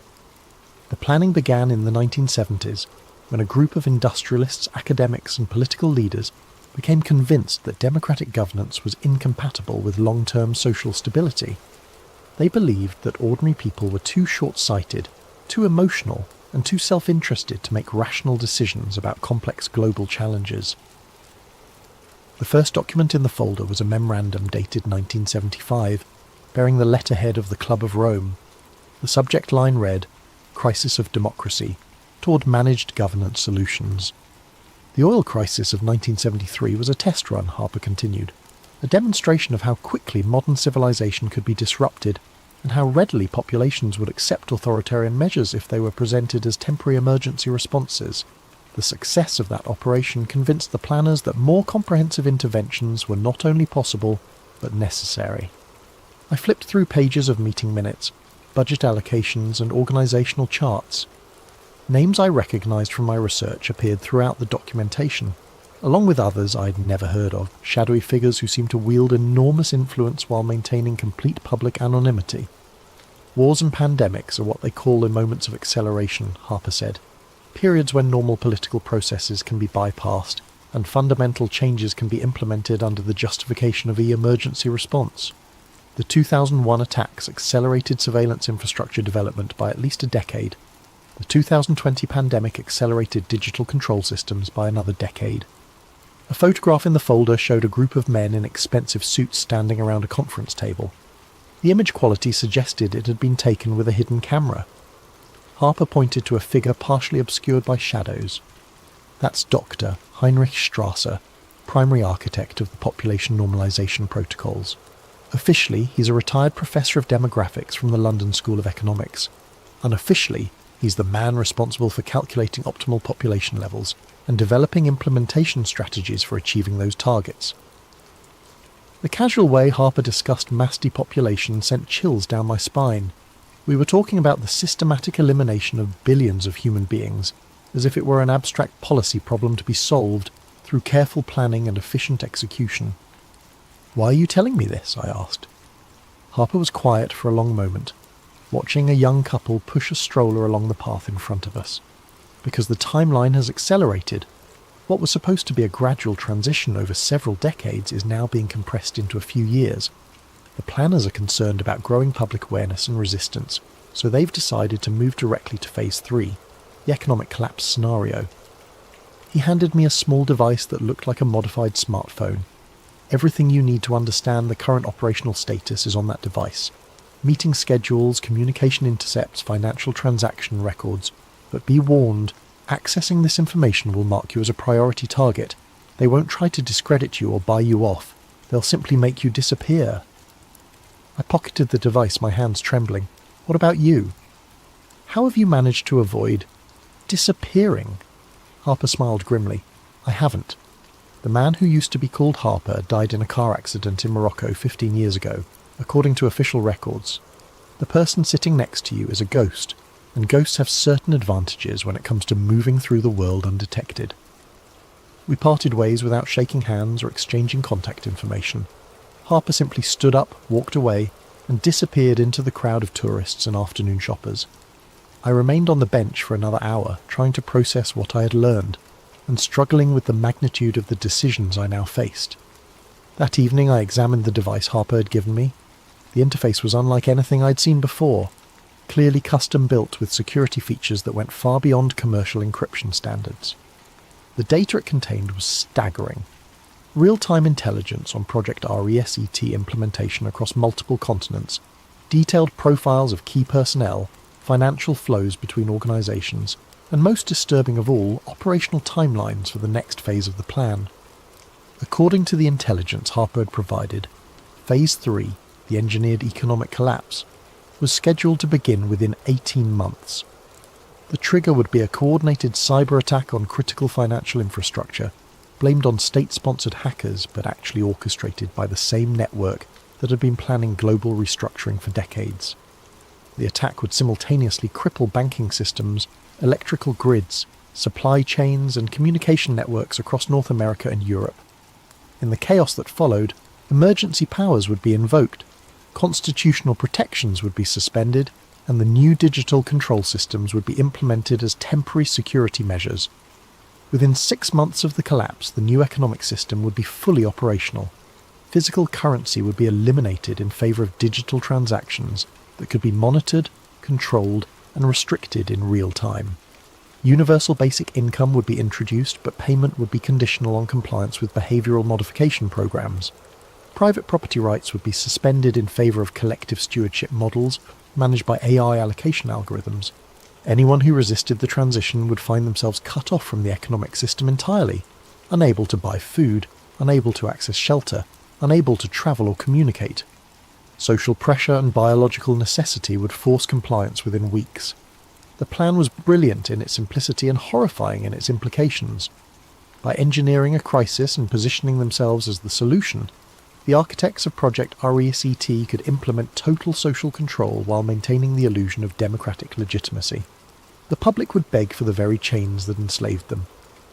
As I sat in my apartment that night, surrounded by the evidence of humanity's impending subjugation, I made a decision that would define the rest of my life. I couldn't stop what was coming. The machinery was too vast, too well coordinated, and too far advanced. But I could expose it. I could ensure that when the collapse came, at least some people would understand what was really happening and why. The real governments weren't in the Capitol buildings where tourists took photographs and school children learned about democracy. They were in conference rooms with no cameras, making decisions that would reshape human civilization according to their vision of optimal management and control. But first, I needed to learn more about the Council of Nine, the shadowy governing body that Harper had mentioned only in passing, but that seemed to represent the apex of the power structure I was investigating. What I would discover about the Council would make everything I had learned so far seem like a preparation course for the real horror show. Harper contacted me again 3 days later, this time through a more sophisticated method that demonstrated the depth of his surveillance capabilities. When I returned home from work, I found that someone had been in my apartment. Nothing was missing, nothing was damaged, but subtle signs indicated professional intrusion. A book moved slightly on my desk, a coffee cup repositioned by a few inches, the angle of my computer monitor adjusted just enough to be noticeable. On my kitchen table was a single playing card, the 9 of spades, with a time and location written on the back in precise handwriting. Thursday, 9 p.m, Jet d'eau viewing platform. The Jet d'eau was Geneva's famous water fountain, a towering spray of lake water that had become the city's unofficial symbol. The viewing platform offered panoramic views of Lake Geneva and was typically crowded with tourists during the day, but at 9 p.m. on a Thursday in early spring it would be largely deserted. I arrived 50 minutes early, using the time to scan for potential surveillance or security threats. Harper's warnings about being marked as a priority target had left me hyper-vigilant, seeing potential enemies in every passerby and possible monitoring devices in every street camera. Harper materialised from the shadows near the platform's eastern edge, moving with the silent efficiency of someone trained in covert operations. He wore different clothes than during our first meeting, but the same calculating alertness animated his features. "You've been researching the Council of Nine," he said without preamble. "I can tell because your digital footprint shows specific query patterns that correlate with Council-related information architecture." I hadn't mentioned the Council during our previous conversation, which meant Harper had been monitoring my online activities despite my precautions. The realization was both impressive and unsettling. "How do you know what I've been researching?" "Because I built some of the monitoring systems that track research patterns related to sensitive topics. Before I became a ghost, I spent 12 years developing psychological analysis algorithms for MI6. We called it cognitive fingerprinting, the ability to identify individual researchers based on their information-seeking behaviours." Harper handed me a waterproof envelope sealed with what appeared to be tamper-evident tape. "The Council of Nine represents the operational command structure for Project R ESET. They're not the architects. Those individuals died decades ago, but they're the executors responsible for implementing the final phases." The envelope contained photographs that had obviously been taken with sophisticated surveillance equipment. The images showed a conference room that looked like something from a high-end corporate retreat. Polished mahogany table, leather chairs, floor-to-ceiling windows offering views of what appeared to be a mountain landscape. But it was the occupants of the room that made my blood run cold. 9 individuals sat around the table, their faces partially obscured by shadows that seemed strategically positioned to prevent clear identification. Despite the lighting conditions, I could make out enough detail to recognise several figures from my research. Dr. Klaus Müller from the Arcus Foundation, a woman who appeared to be Dr. Margaret Thornfield from the World Economic Forum's Executive Board, and others whose faces seemed familiar but whose identities I couldn't immediately place. These photographs were taken during a C9 emergency protocol meeting 6 months ago, Harper explained. The audio quality from that particular session wasn't optimal, but we managed to capture enough to understand the current operational parameters. He handed me a small audio device with earbuds attached. "This is a compilation of intercepted communications from various council sessions over the past 2 years. I should warn you, what you're about to hear will fundamentally change your understanding of how power operates in the modern world." I inserted the earbuds and pressed play. The audio quality was variable, ranging from crystal clear to barely audible, but the content was unmistakably authentic. The first segment featured a woman's voice with a slight Germanic accent. "Phase 2, implementation is proceeding ahead of schedule in North America and Western Europe. Digital ID adoption rates are exceeding projections by 23%, and AI resource management pilots are showing promising compliance metrics."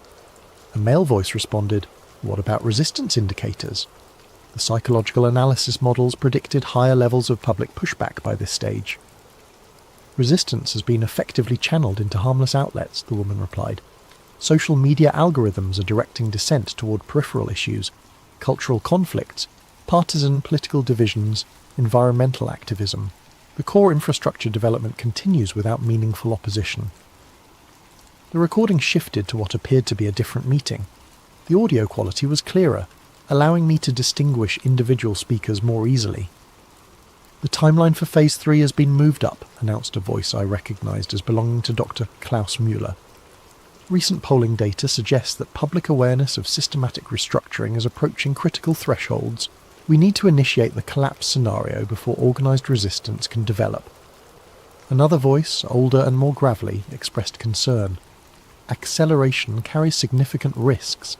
If the synthetic recovery process is implemented too quickly, it could trigger the kind of popular uprising that the entire operation was designed to prevent." The risk analysis has been updated, Mueller responded. Current societal conditioning levels indicate that the majority of the population will accept authoritarian measures if they're presented as temporary responses to existential threats. The 2020 compliance experiments exceeded all expectations. The recording continued for over an hour, revealing operational details that confirmed Harper's earlier warnings. The cyber attack that would trigger Phase 3 was being developed by a contractor called Prometheus Systems, a private cybersecurity firm with deep ties to intelligence agencies in multiple countries. The attack would be sophisticated enough to cripple critical infrastructure while leaving forensic evidence pointing to foreign state actors. But it was the discussion of Phase 5, the population normalization protocols, that left me physically nauseated. Demographic optimization cannot be achieved through voluntary measures, stated a voice, with what sounded like an Eastern European accent. The behavioural modification programs have been successful in reducing fertility rates, but not to levels consistent with sustainability targets. The healthcare integration protocols offer more direct intervention capabilities, replied another speaker. Selective service rationing, modified treatment algorithms, and enhanced mortality acceleration for non-productive demographic segments. They were discussing mass murder with the same clinical detachment that I had once used to analyse statistical models. Billions of human lives reduced to data points in an optimization algorithm designed to achieve their vision of sustainable population levels. The final segment of the recording was the most chilling of all. It featured what appeared to be a briefing on something called the Consciousness Integration Project, a psychological warfare operation designed to prepare the surviving population for permanent subjugation. Individual autonomy is incompatible with managed governance systems, explained a voice that seemed artificially modulated to prevent identification. The transition to collective consciousness algorithms will be facilitated through neurochemical interventions delivered via water supply modification and atmospheric aerosol deployment. What about cognitive resistance patterns? Asked another speaker. Resistance requires individual identity coherence. The consciousness integration protocols will systematically deconstruct individual psychological frameworks and replace them with collective identity matrices. Within one generation, the concept of personal autonomy will be psychologically incomprehensible to the surviving population. I removed the earbuds and handed the device back to Harper, my hands shaking with a combination of rage and terror. What I had heard wasn't just evidence of a conspiracy, it was evidence of a plan to erase human consciousness itself, transforming the survivors of their depopulation program into biological robots incapable of independent thought. Now you understand the stakes, Harper said quietly. This isn't about political control or economic manipulation. It's about the fundamental nature of human existence. They're planning to transform our species into something that can be managed like livestock. The lights of Geneva sparkled across Lake Geneva, a testament to human creativity and achievement that would soon be subordinated to the algorithmic control systems of the Council of Nine. Every light represented families, dreams, aspirations, and individual lives that would be extinguished or enslaved, according to the optimization calculations of psychopaths who had convinced themselves that they were saving the world. What can we do? I asked. Harper's expression was grim. The operational infrastructure is too advanced to be stopped through conventional means, but there might be a way to disrupt their timeline and create opportunities for organized resistance. He explained that the Council's power derived from coordination and secrecy. Their plans required precise timing and public ignorance to succeed. If the implementation schedule could be disrupted and their methods exposed to widespread public awareness, the resulting chaos might create openings for resistance movements to organise and respond. They're planning a closed-door summit next month, Harper continued. A C9 emergency protocol meeting to finalise the Phase 3 trigger parameters. If we could intercept their communications during that meeting and broadcast the proceedings publicly, it would expose everything, I finished. More than that. It would force them to abandon their current timeline and revert to contingency protocols that are less well developed and more vulnerable to disruption. Harper outlined the technical challenges involved in intercepting the Council's communications. Their meetings took place in secure facilities with sophisticated counter-surveillance measures. The participants used encrypted communication devices that were regularly updated with new security protocols, and any interception attempt would almost certainly be detected, triggering immediate countermeasures against anyone involved in the operation. "I need you to understand," Harper emphasized, "that this is likely a one-way mission. Even if we succeed in exposing their operation, we won't survive the aftermath. The Council has resources and capabilities that extend far beyond anything a conventional government could deploy." I stared out at the lake, watching the gentle waves lap against the shore. 3 weeks ago, my biggest concern had been meeting quarterly research deadlines. Now, I was contemplating a suicide mission to save human civilization from technocratic enslavement. "When is this summit?" I asked. "April 15th. Location is still being determined, but intelligence suggests it will be at the Château de Bossé, about 20 kilometres outside Geneva. It's a World Council of Churches conference centre that's been used for sensitive meetings before." Harper handed me a final envelope thicker than the others. "Everything you need to prepare is in there. Technical specifications, surveillance protocols, communication equipment. Study it carefully. Our success depends on flawless execution." As we parted ways for what would be the last time, Harper offered me a choice that would haunt me for the rest of my abbreviated life. "You can still walk away, Julian. Disappear, create a new identity, and try to survive what's coming. No one would blame you for choosing self-preservation over martyrdom." I considered his offer seriously. I had no family, no romantic attachments, no obligations that would be affected by my disappearance. I could liquidate my assets, assume a false identity, and find some remote corner of the world where I might escape the coming transformation. But as I walked home through the streets of Geneva, I realized that escape was an illusion. There would be no safe havens in the world the Council of Nine was creating. Every corner of the globe would eventually be incorporated into their control grid. And even if I managed to survive the initial phases of their plan, I would spend the rest of my life knowing that I had possessed the knowledge and opportunity to resist, but had chosen cowardice instead.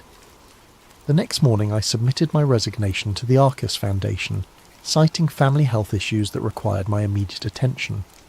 Eleanor Vasquez accepted my resignation, with what seemed like genuine regret, though I noticed she didn't press for details about my family situation. I spent the following 3 weeks studying Harper's materials and preparing for the mission.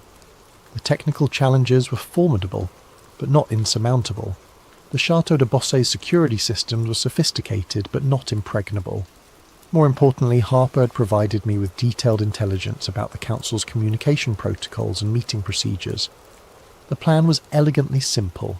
I would infiltrate the Château during the summit, establish a covert listening post in the building's communication infrastructure, and broadcast the Council's proceedings live to multiple online platforms simultaneously.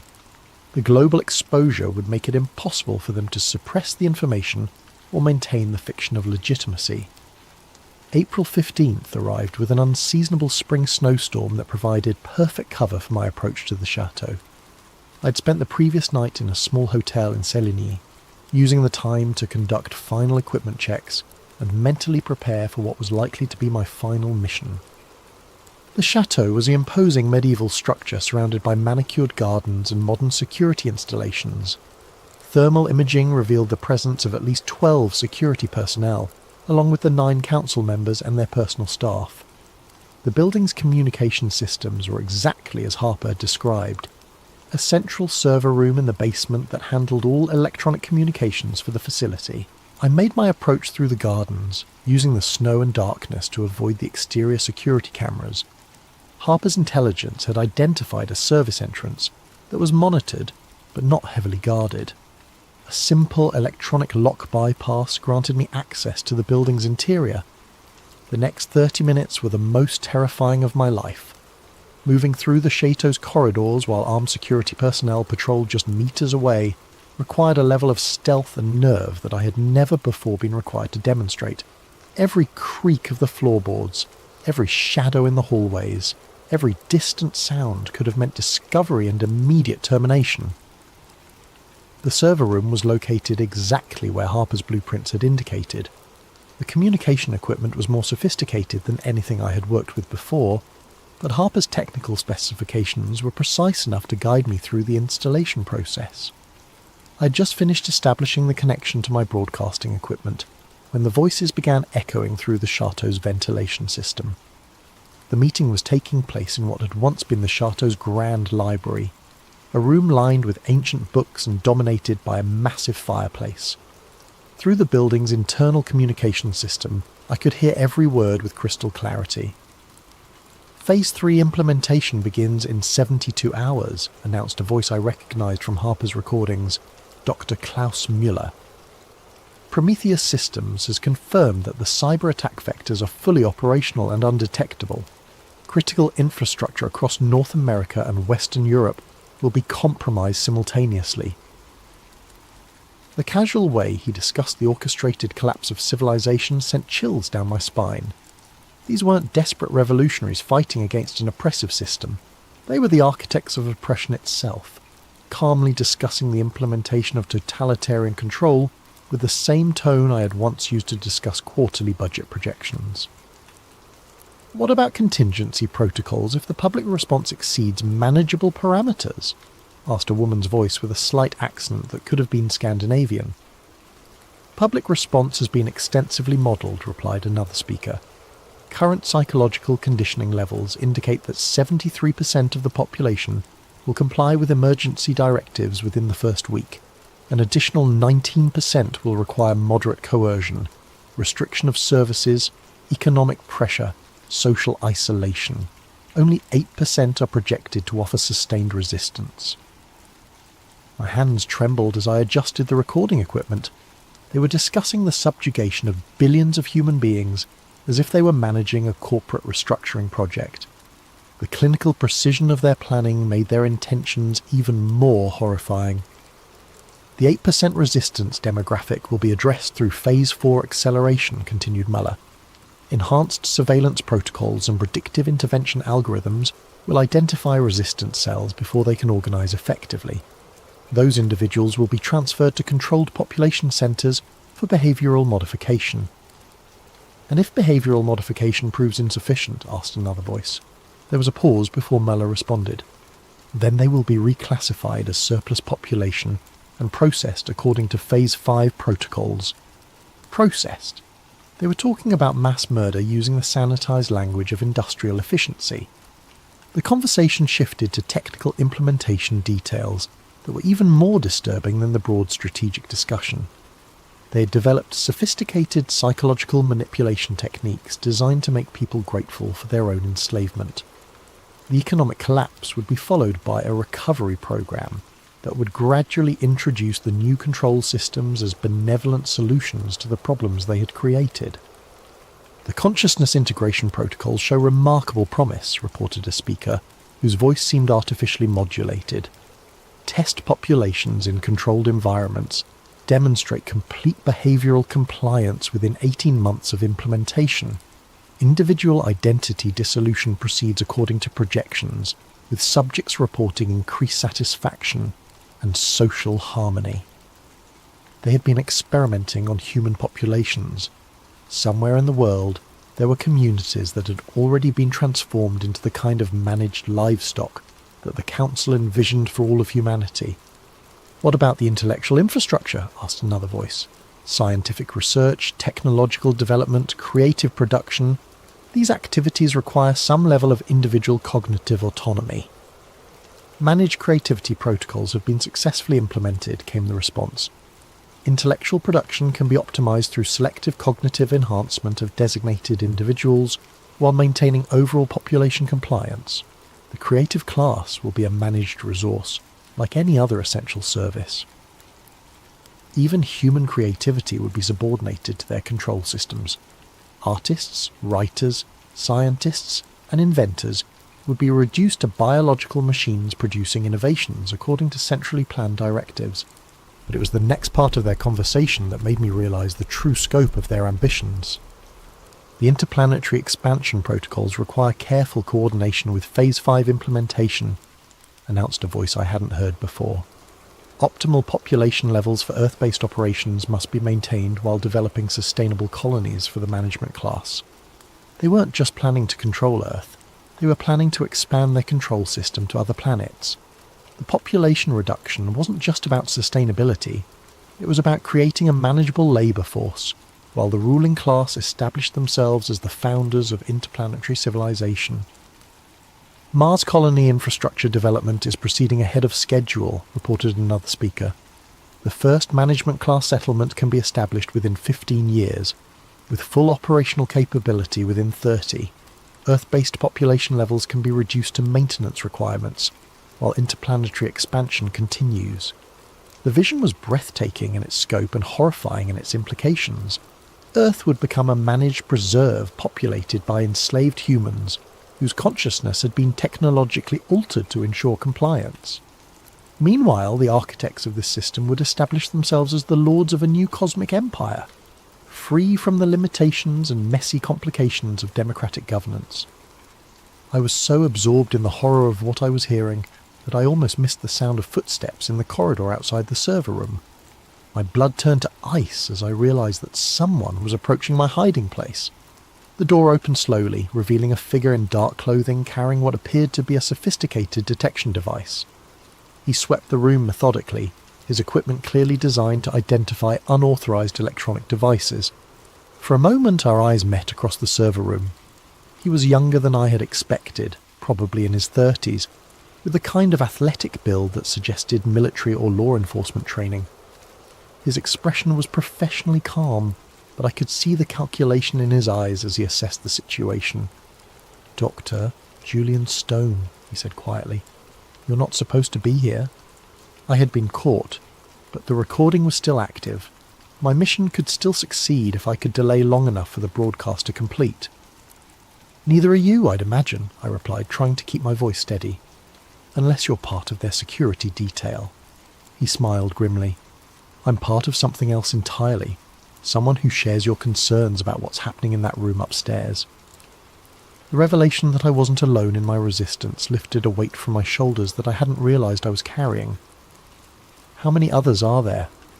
More than they know. Fewer than we need. He moved closer, keeping his voice low. "The broadcast is working. The signal is getting through to multiple platforms simultaneously, but they're going to detect the transmission within minutes, and when they do, we're both dead," I finished. "Probably, but the information will be out there. People will know the truth." From upstairs, we could hear the council's discussion continuing. They were moving into operational details for the immediate aftermath of the cyber attack. Emergency broadcast scripts, military deployment protocols, procedures for implementing martial law while maintaining the illusion of democratic legitimacy. "The public messaging framework is critical," Merla was saying. "The population must believe that the emergency measures are temporary responses to an external threat. Constitutional rights can be suspended indefinitely as long as the suspension is framed as protective rather than punitive." My companion, he had never given me his name, was monitoring the broadcast signal on a handheld device. "Upload is at 67% completion," he whispered, "but they're starting to scan for unauthorized transmissions." The voices from upstairs were becoming more animated, suggesting that someone had noticed the security breach. "We have a problem," announced a voice I hadn't heard before. "Our communication systems are showing signs of external access. Someone is intercepting our proceedings." The response was immediate and chilling. "Lock down the facility, search every room, find the source of the breach and eliminate it." 78% complete, my companion reported. "Just need a few more minutes."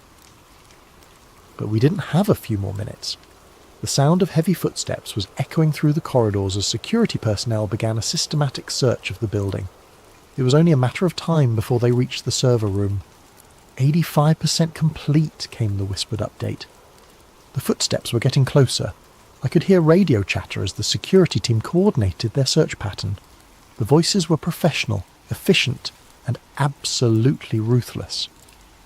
92% complete. A voice outside the door. "Check the server room. Full scan for unauthorized equipment. 97% complete." The door handle turned. "Upload complete," my companion whispered just as the door burst open. What happened next was a blur of violence and chaos that I'm still not entirely sure I remember accurately. Multiple armed figures poured through the doorway, their weapons trained on both of us with professional precision. My companion, the man who had helped me complete the broadcast, was shot immediately, his body crumpling to the floor without a sound. I raised my hands, expecting to join him in death, but the lead security operative spoke into his radio instead of pulling the trigger. "Package secured, bring him upstairs." They dragged me from the server room, through the chateau's elegant corridors, and into the grand library where the Council of Nine had been conducting their meeting. The room was exactly as I had imagined it, ornate, imposing, and filled with the kind of understated luxury that spoke of genuine power rather than mere wealth. The 9 figures were still seated around their mahogany table, but now their attention was focused entirely on me. In the better lighting, I could see their faces more clearly than I had in Harper's photographs. They were older than I had expected, mostly in their 60s and 70s, with the kind of well-preserved appearance that came from access to the best medical care money could buy. Dr. Klaus Müller rose from his seat, his expression combining disappointment with professional curiosity. "Doctor, Julian Stone, we've been monitoring your research activities for some time. Impressive work, actually. You identified patterns that took us decades to establish." I said nothing, focusing on memorizing as many details as possible about the room and its occupants. If I somehow survived this encounter, I wanted to be able to provide accurate descriptions to anyone who might continue the resistance. "The broadcast has been successfully contained," reported one of the security operatives. "All major platforms have been contacted, and the uploaded content is being systematically removed. Estimated public exposure was minimal, fewer than 10,000 views before suppression protocols were implemented. 10,000 people. It wasn't much, but it was something. Somewhere in the world, 10,000 individuals now knew the truth about Project RESET and the Council of Nine. Unfortunately, Muller continued, your interference has created complications that require immediate resolution. The Phase 3 timeline cannot be adjusted, which means we need to implement enhanced security protocols to prevent further breaches." A woman at the far end of the table spoke for the first time. Her voice was cultured, with the kind of accent that suggested expensive education and international travel. "The Harper problem has been persistent for too long. This incident demonstrates that we can no longer afford to ignore opposition elements, regardless of how marginal they appear to be." Harper. My heart sank as I realised that my mentor in resistance had probably been captured or killed. The network of opposition that I had hoped might grow from our exposure had been compromised before it could develop. "Harper was terminated 6 hours ago," confirmed one of the security operatives, along with 12 associated individuals identified through communication analysis. The resistance network has been effectively neutralised. The casual way they discussed murder was perhaps the most chilling aspect of the entire encounter. These weren't monsters or fanatics. They were bureaucrats implementing policy decisions with the same detached professionalism that I had once applied to demographic analysis. "Which brings us to the question of what to do with Dr. Stone," Muller said, returning his attention to me. "His knowledge of our operations is comprehensive, and his analytical capabilities are impressive. There might be value in incorporating him into our planning apparatus rather than simply eliminating him." The suggestion sent a chill down my spine that was worse than the threat of death. They were offering me the chance to become complicit in their plan, to use my skills to perfect the mechanisms of human enslavement. "The offer is genuine," Muller continued, apparently reading my expression. "Your research background makes you uniquely qualified to contribute to population management optimization. You could help us minimize the suffering associated with the transition process."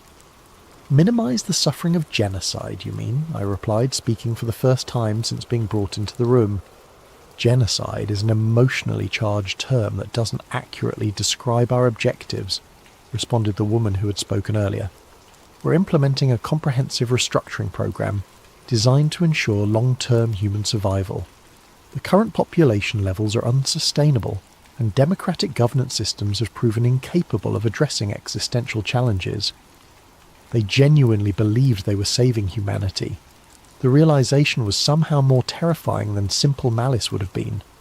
These weren't evil people.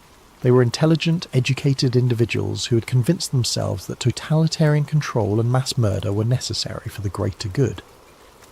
The current global population of 8 billion will be reduced to approximately 1 billion within 30 years, Mueller explained with the same tone he might have used to discuss quarterly earnings projections. The selection process will be optimized to preserve genetic diversity, intellectual capacity, and cultural heritage while eliminating redundant demographic segments. Redundant demographic segments? They were talking about 7 billion human lives as if they were excess inventory to be disposed of for efficiency purposes. The survivors will live in a managed environment free from war, poverty, environmental degradation, and social conflict, continued the woman. Individual autonomy will be replaced by collective optimization, ensuring that every person contributes to overall societal welfare according to their capabilities. And what about human dignity? I asked. What about the right to make your own choices, to pursue your own goals, to live your own life? Individual autonomy is a luxury that our species can no longer afford, replied Mueller. The evidence is overwhelming. Democratic societies are incapable of making rational long-term decisions. Personal freedom inevitably leads to collective catastrophe. The conversation continued for another hour, with various council members explaining their philosophy and attempting to convince me to join their cause. They spoke eloquently about sustainability, efficiency, and social optimization. They presented detailed research showing the failures of democratic governance and the advantages of managed social systems. But beneath all their sophisticated arguments was a fundamental contempt for human nature itself. They saw people as problems to be solved rather than individuals with inherent worth and dignity. Their vision of the future was a world where every aspect of human existence would be optimized according to algorithmic calculations designed by individuals who considered themselves superior to the rest of our species. As the meeting concluded, Mueller made his final offer. Join us willingly, and you'll be part of the management class that guides humanity through the transition. Your expertise will be valued, your contributions will be meaningful, and your survival will be assured. Refuse, added the woman, and you'll be processed according to Phase 5 protocols.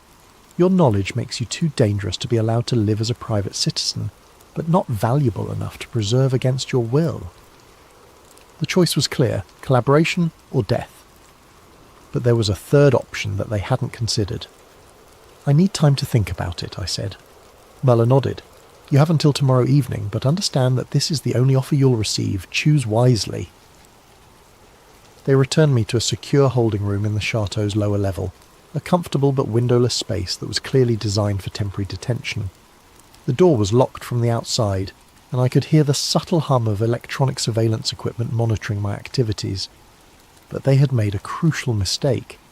In their arrogance, they had assumed that I would either join them or passively await execution. They hadn't considered the possibility that I might have prepared contingency plans for exactly this situation. Hidden in the lining of my jacket was a small device that Harper had given me during our final meeting. A dead man's switch connected to a comprehensive data package containing everything I had learned about Project RESET and the Council of Nine. If I failed to check in with the automated system every 24 hours, the information would be distributed to thousands of recipients worldwide, including journalists, government officials, and activist organizations. The Council's suppression of my live broadcast had been successful, but it wouldn't be enough to contain the firestorm that would erupt when Harper's complete intelligence archive was released. The evidence was too comprehensive, too well documented, and too widely distributed to be suppressed through conventional means. As I sat in that holding room, contemplating my final decision, I realized that the 10,000 people who had seen my broadcast were more significant than the Council understood. In the age of social media and viral information distribution, 10,000 viewers could become 10 million within hours if the content was compelling enough. The resistance wasn't dead. It was just beginning, and the Council of Nine was about to discover that their carefully constructed timeline was no longer under their control. I spent that night writing a final message, using the time to document everything I had learned and experienced. If I was going to die, I wanted my death to serve a purpose. The message would be transmitted along with Harper's archive, providing context and human perspective to the technical intelligence he had gathered. The next evening, when Mueller returned to collect my decision, I was ready. "I've made my choice," I told him, "and I choose resistance." Mueller's expression didn't change, but I could see the disappointment in his eyes. "That's unfortunate. You could have been part of something historically significant." "I already am," I replied, "just not the way you intended." The following text was recovered from Dr. Julian Stone's encrypted files and released as part of the Harper Archive disclosure. It represents the final transmission sent by Dr. Stone before his disappearance. "To whoever receives this message, my name is Julian Stone, and by the time you read this, I will probably be dead. But my death will serve a purpose if you understand what I'm about to tell you and act on that knowledge. Everything you've learned about Project RESET and the Council of Nine is true. They are not theoretical threats or abstract conspiracies. They are operational realities that are being implemented right now in the real world by real people with real power. The cyber attack that will trigger Phase 3 is scheduled to begin in less than 48 hours. When it happens, you will be told that foreign terrorists or hostile nations are responsible. You will be told that emergency measures are necessary to protect your safety and security. You will be told that the restrictions on your freedom are temporary responses to an unprecedented crisis. All of it will be lies. The attack will be orchestrated by the same people who will offer to save you from it. The emergency measures will be permanent features of a new system of control. The restrictions on your freedom will never be lifted because they were never intended to be temporary. But you have a choice. You can choose to believe the lies and accept the chains they offer you, or you can choose to resist and fight for the future of human dignity and freedom. If you choose resistance, you need to understand what you're fighting against. This is not a political movement that can be defeated through elections or legal challenges. This is a coordinated assault on human consciousness itself, implemented by people who have resources and capabilities that exceed anything most people can imagine. They control the media that shapes public opinion. They control the financial systems that determine economic stability. They control the technology platforms that facilitate communication and organisation. They have been planning this transformation for decades, and they have considered every possible form of resistance. But they have made one crucial error. They have underestimated the power of human consciousness itself. Individual awareness, when multiplied across millions of people, creates possibilities that no algorithm can predict or control. The key to resistance is understanding that this is fundamentally a spiritual battle disguised as a political conflict. They are trying to convince you that individual autonomy is selfish, that personal freedom is dangerous, and that collective management is more efficient than individual choice. Don't believe them. Your individual consciousness is not a bug in the human system. It's a feature. Your ability to think for yourself, to make your own choices, to pursue your own dreams and goals, is not a luxury that humanity can no longer afford.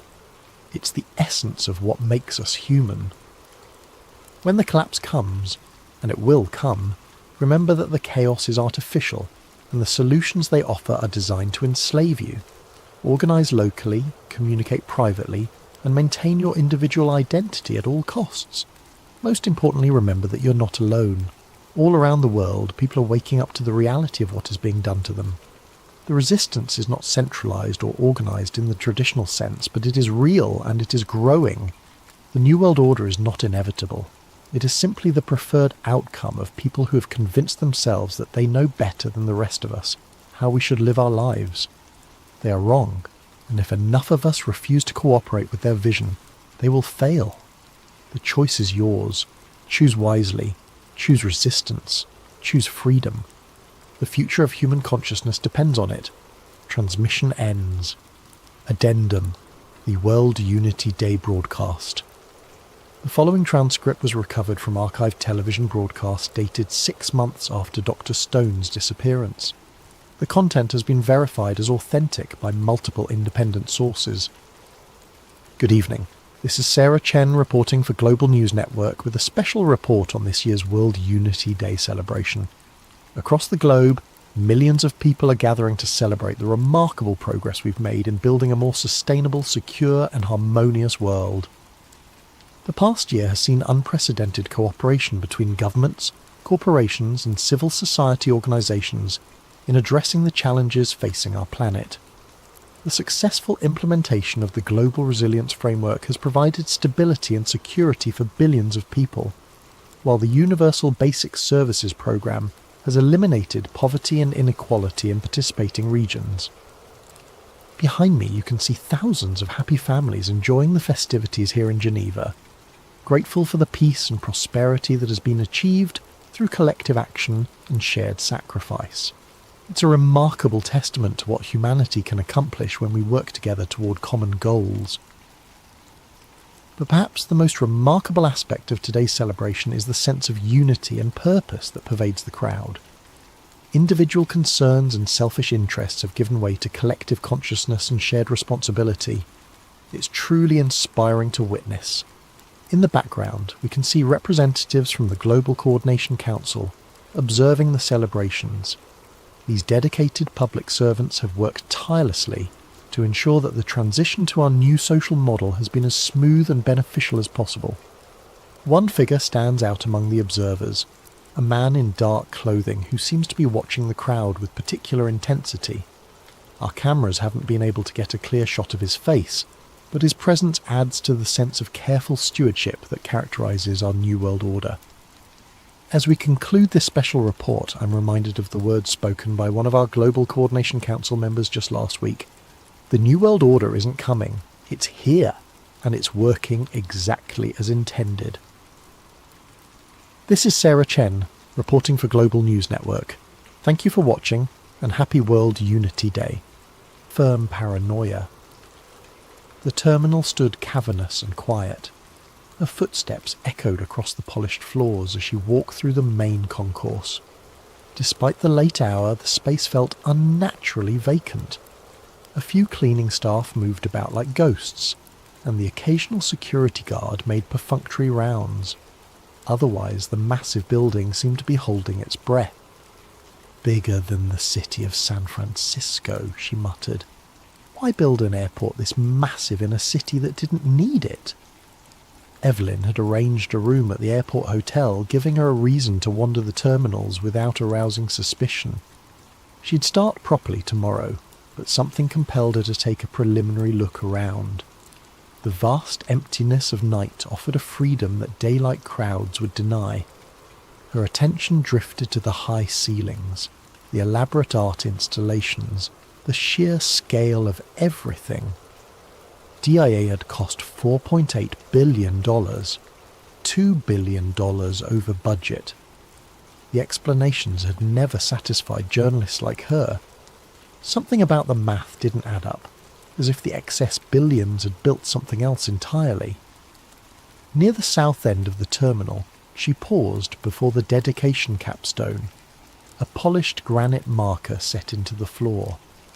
The Masonic square and compass symbol was prominently displayed, along with the date of dedication and, most curiously, reference to something called the New World Airport Commission. Evelyn knelt down, pretending to tie her shoe while snapping a photo with her pendant camera. The New World Airport Commission didn't exist, at least not officially. She'd checked every possible record. No such organisation had ever been registered anywhere in the United States. Hiding in plain sight, she whispered, tracing the Masonic symbol with her finger. The marker mentioned the airport being built for the people of New World. Not Denver, not Colorado, not even America. Just New World. As she stood, a security guard appeared nearby, watching her with unusual intensity. Evelyn smiled casually and moved on, but she could feel his eyes following her. Was she being paranoid, or had she already been marked as someone to watch? Moving toward the hotel, she passed the infamous murals that had spawned countless conspiracy theories. Even at this hour, their vivid imagery was disturbing. Children lying in coffins, a gas-masked figure wielding a scimitar, extinct animals, indigenous people weeping over destruction. The artist claimed they represented peace following environmental apocalypse, but to Evelyn, they looked more like plans than warnings. At the hotel check-in, the night clerk barely acknowledged her, sliding her keycard across the counter without meeting her eyes. "Enjoy your stay at DIA," he said mechanically. "I'm sure I will," Evelyn replied. "It's quite an impressive facility." "Larger than most people realise," the clerk said, finally looking up at her with an unnerving intensity. "Most of it you'll never see." The comment hung in the air between them. Had it been a casual observation or something more? Evelyn nodded politely and walked to the elevator. In her room, she unpacked her equipment and spread the printouts of the encrypted emails across the bed. Each contained fragments of maps, maintenance schedules, strange symbols, and cryptic references to underground levels not shown on any official blueprint. One phrase appeared in every message: Level Subnormal 3. She arranged the pieces, trying to make sense of the puzzle. Through the window, the massive blue Mustang glowed in the distance, its red eyes like beacons in the Colorado night. Beyond it, planes took off and landed on runways designed in a formation that, from above, resembled a swastika. Another coincidence that conspiracy theorists love to mention. Evelyn checked her watch. 3:42 a.m. She should sleep, but her mind raced with questions. Who had sent the emails? Why choose her? And most importantly, what really lay beneath the sterile, controlled environment of Denver International Airport? She took out her recorder pen and spoke softly. "Day 0 at DIA. Tomorrow I begin mapping the visible to find the invisible. If the emails are correct, this isn't just an airport. It's the entrance to something much bigger and much darker." As she set down the pen, the lights in her room flickered briefly. Just an electrical hiccup, surely. But in that moment of darkness, Evelyn could have sworn she heard something humming beneath the floor. A deep, steady vibration, like massive machinery churning in the earth below. Morning brought artificial normality to Denver International Airport. Travellers rushed through security lines, baristas served overpriced coffee, and overhead announcements called for final boardings. Yet to Evelyn's newly attuned senses, everything felt like a performance, a carefully choreographed dance to disguise what lay beneath the surface. She sipped her coffee near the south atrium, pretending to work on her laptop while photographing the murals more thoroughly. The first, titled "Children of the World Dream of Peace," showed a massive military figure in a gas mask wielding a sword and an AK-47, stabbing a dove while surrounded by weeping mothers holding dead babies. Opposite this stood another panel where children of all races gathered around a central figure that glowed with supernatural light. Disturbing, aren't they? Evelyn startled as an elderly man settled beside her. His security badge identified him as Walter Simmons, Maintenance Division. "They're certainly unusual for an airport," she replied carefully. Walter nodded. The artist, Leo Tanguma, claims they represent the triumph of peace over war and environmental stewardship over destruction. That's the official story anyway. "And the unofficial story?" Evelyn prompted. The old man smiled, revealing tobacco-stained teeth. "Every place has stories. This one more than most." He tapped his badge. 32 years in maintenance here, since before they even finished construction. Evelyn closed her laptop. "I'd love to hear more about your experiences." "Would you now?" His eyes narrowed slightly. "Most folks don't care about the opinions of old janitors." "I'm writing an article about unique airport architecture and art," she lied smoothly. "Your perspective would be valuable." Walter studied her for a long moment before nodding toward the dedication capstone. "You know what AUAG means in that cornerstone? The letters under the Freemason symbol? Chemical symbols for gold and silver? That's what they tell tourists." Walter leaned closer.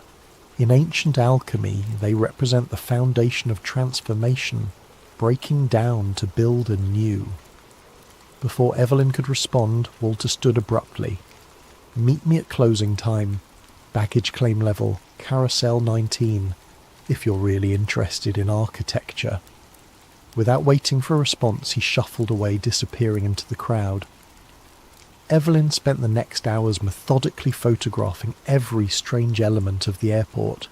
The gargoyles emerging from suitcases, the floor tiles with Navajo symbols arranged in patterns that resembled circuitry, and most notably, the time capsule marble inscribed with New World Airport Commission.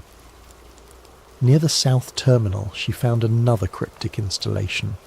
A small plaque depicting paper airplanes flying around tall buildings, installed years before September 11th. Below it, Freemason symbols were incorporated into the terrazzo floor. Each discovery confirmed what the emails had suggested. DIA was a tapestry of symbolic messaging hidden in plain sight. But who was sending these messages? And to whom? By late afternoon, Evelyn had mapped the entire public area, cross-referencing it with the fragmented information from her anonymous source. Something didn't add up. The airport's underground baggage system, famously dysfunctional, had cost hundreds of millions before being abandoned. Yet construction had continued below ground for years afterward. Equipment logs showed massive tunnel boring machines operating long after the official completion date. At 9:45 p.m, Evelyn made her way to baggage claim, finding Carousel 19 shut down for the night. Walter stood nearby, pretending to mop an already clean floor. "You actually came," he said, sounding surprised. "Follow me, don't speak." He led her through a service door marked Authorised Personnel Only, down a maintenance corridor lined with pipes and electrical conduits. After several turns, Walter used his badge to access another door labelled Tunnel System Grid B. "Why are you showing me this?" Evelyn whispered, as they entered a long concrete tunnel large enough to drive trucks through. "Because I'm retiring next month," Walter replied. 32 years keeping my mouth shut. Maybe it's time somebody knew." The tunnel stretched ahead for what seemed like miles, curving gently downward. Evelyn's GPS on her phone showed them moving beyond the official airport boundaries, yet the concrete passageway continued. 5 subterranean levels, Walter said as they walked. "That's what they put in the original plans, but we built 8. The deepest 3 don't officially exist." "Who's they?" Evelyn asked. Walter laughed bitterly. "I've asked myself that for decades. The construction teams were compartmentalised. Different contractors for different sections. Nobody seeing the whole picture. But whoever designed this place, they weren't thinking about luggage." They passed massive air handling systems, water purification equipment and power generators far larger than an airport would require. Self-sufficient, Walter noted, following her gaze. Complete power generation, water purification, air filtration. This place could seal itself off from the outside world indefinitely. After 20 minutes of walking, they reached a junction where the modern concrete tunnel intersected with something else. A rough-hewn passage that appeared to be partially natural, partially excavated from the bedrock. "This wasn't on any blueprint," Walter said. "We found it during excavation. There was talk of ancient tunnels under this whole region. Native American legends about entrances to the underworld." Evelyn photographed the junction with her pendant camera. "What's down there?" "Don't know. It was sealed off immediately. Armed guards for weeks." Walter pointed to a symbol carved into the stone arch. A stylized eye within a triangle. But that wasn't carved by construction workers. As they stood there, a low humming vibration filled the tunnel, the same sound Evelyn had heard in her hotel room. Walter's face paled. "We need to go. Now." "What is that?" Evelyn asked. But Walter was already hurrying back the way they had come. "Night shift's coming," he hissed. "If they find us here." They barely made it back to the public area before Walter's radio crackled to life. He answered it, speaking in clipped professional tones about a clean-up needed at Terminal C. "Don't try to find me again," he whispered to Evelyn before leaving. "And whatever you do, stay out the tunnels at night." Back in her hotel room, Evelyn downloaded the images from her camera and compared them with the diagrams from the anonymous emails. The strange carved symbol matched one that appeared repeatedly in her source's messages. Beneath it, her source had written, "The Eye watches the gate." She was drafting notes when her laptop suddenly crashed. When it rebooted, all her photos from the underground tunnel were gone. Even her backup files had been corrupted. A new email arrived, sent from her own account to herself. "Curiosity endangers more than cats. Level subnormal 3 is not for you." Evelyn stared at the message, her hands trembling. Someone had remotely accessed her computer. Someone was watching. Through her window, Lucifer's red eyes glowed in the darkness, patient and knowing. The horse that had killed its creator seemed to be sending her a warning. She closed the curtains but couldn't shake the feeling that she was still being observed. The hum she had heard underground now seemed to permeate everything. The walls, the floor, the very air of the airport hotel room. What exactly had she stumbled into? By her third day at Denver International Airport, Evelyn had established a routine designed to make her presence seem ordinary. Breakfast at the terminal cafe, work on her laptop in public areas, occasional calls to her editor back in Chicago, discussing a mundane article about airport architecture that would never actually be written. All the while, she methodically pieced together the puzzle, cross-referencing Walter's information with her anonymous source's emails. The warning message on her laptop had only convinced her that she was onto something significant. Someone with access to sophisticated hacking tools didn't want her digging deeper, which meant she absolutely had to. The key came in an unexpected form. A maintenance schedule left carelessly on a break-room table when Evelyn accidentally entered the wrong door.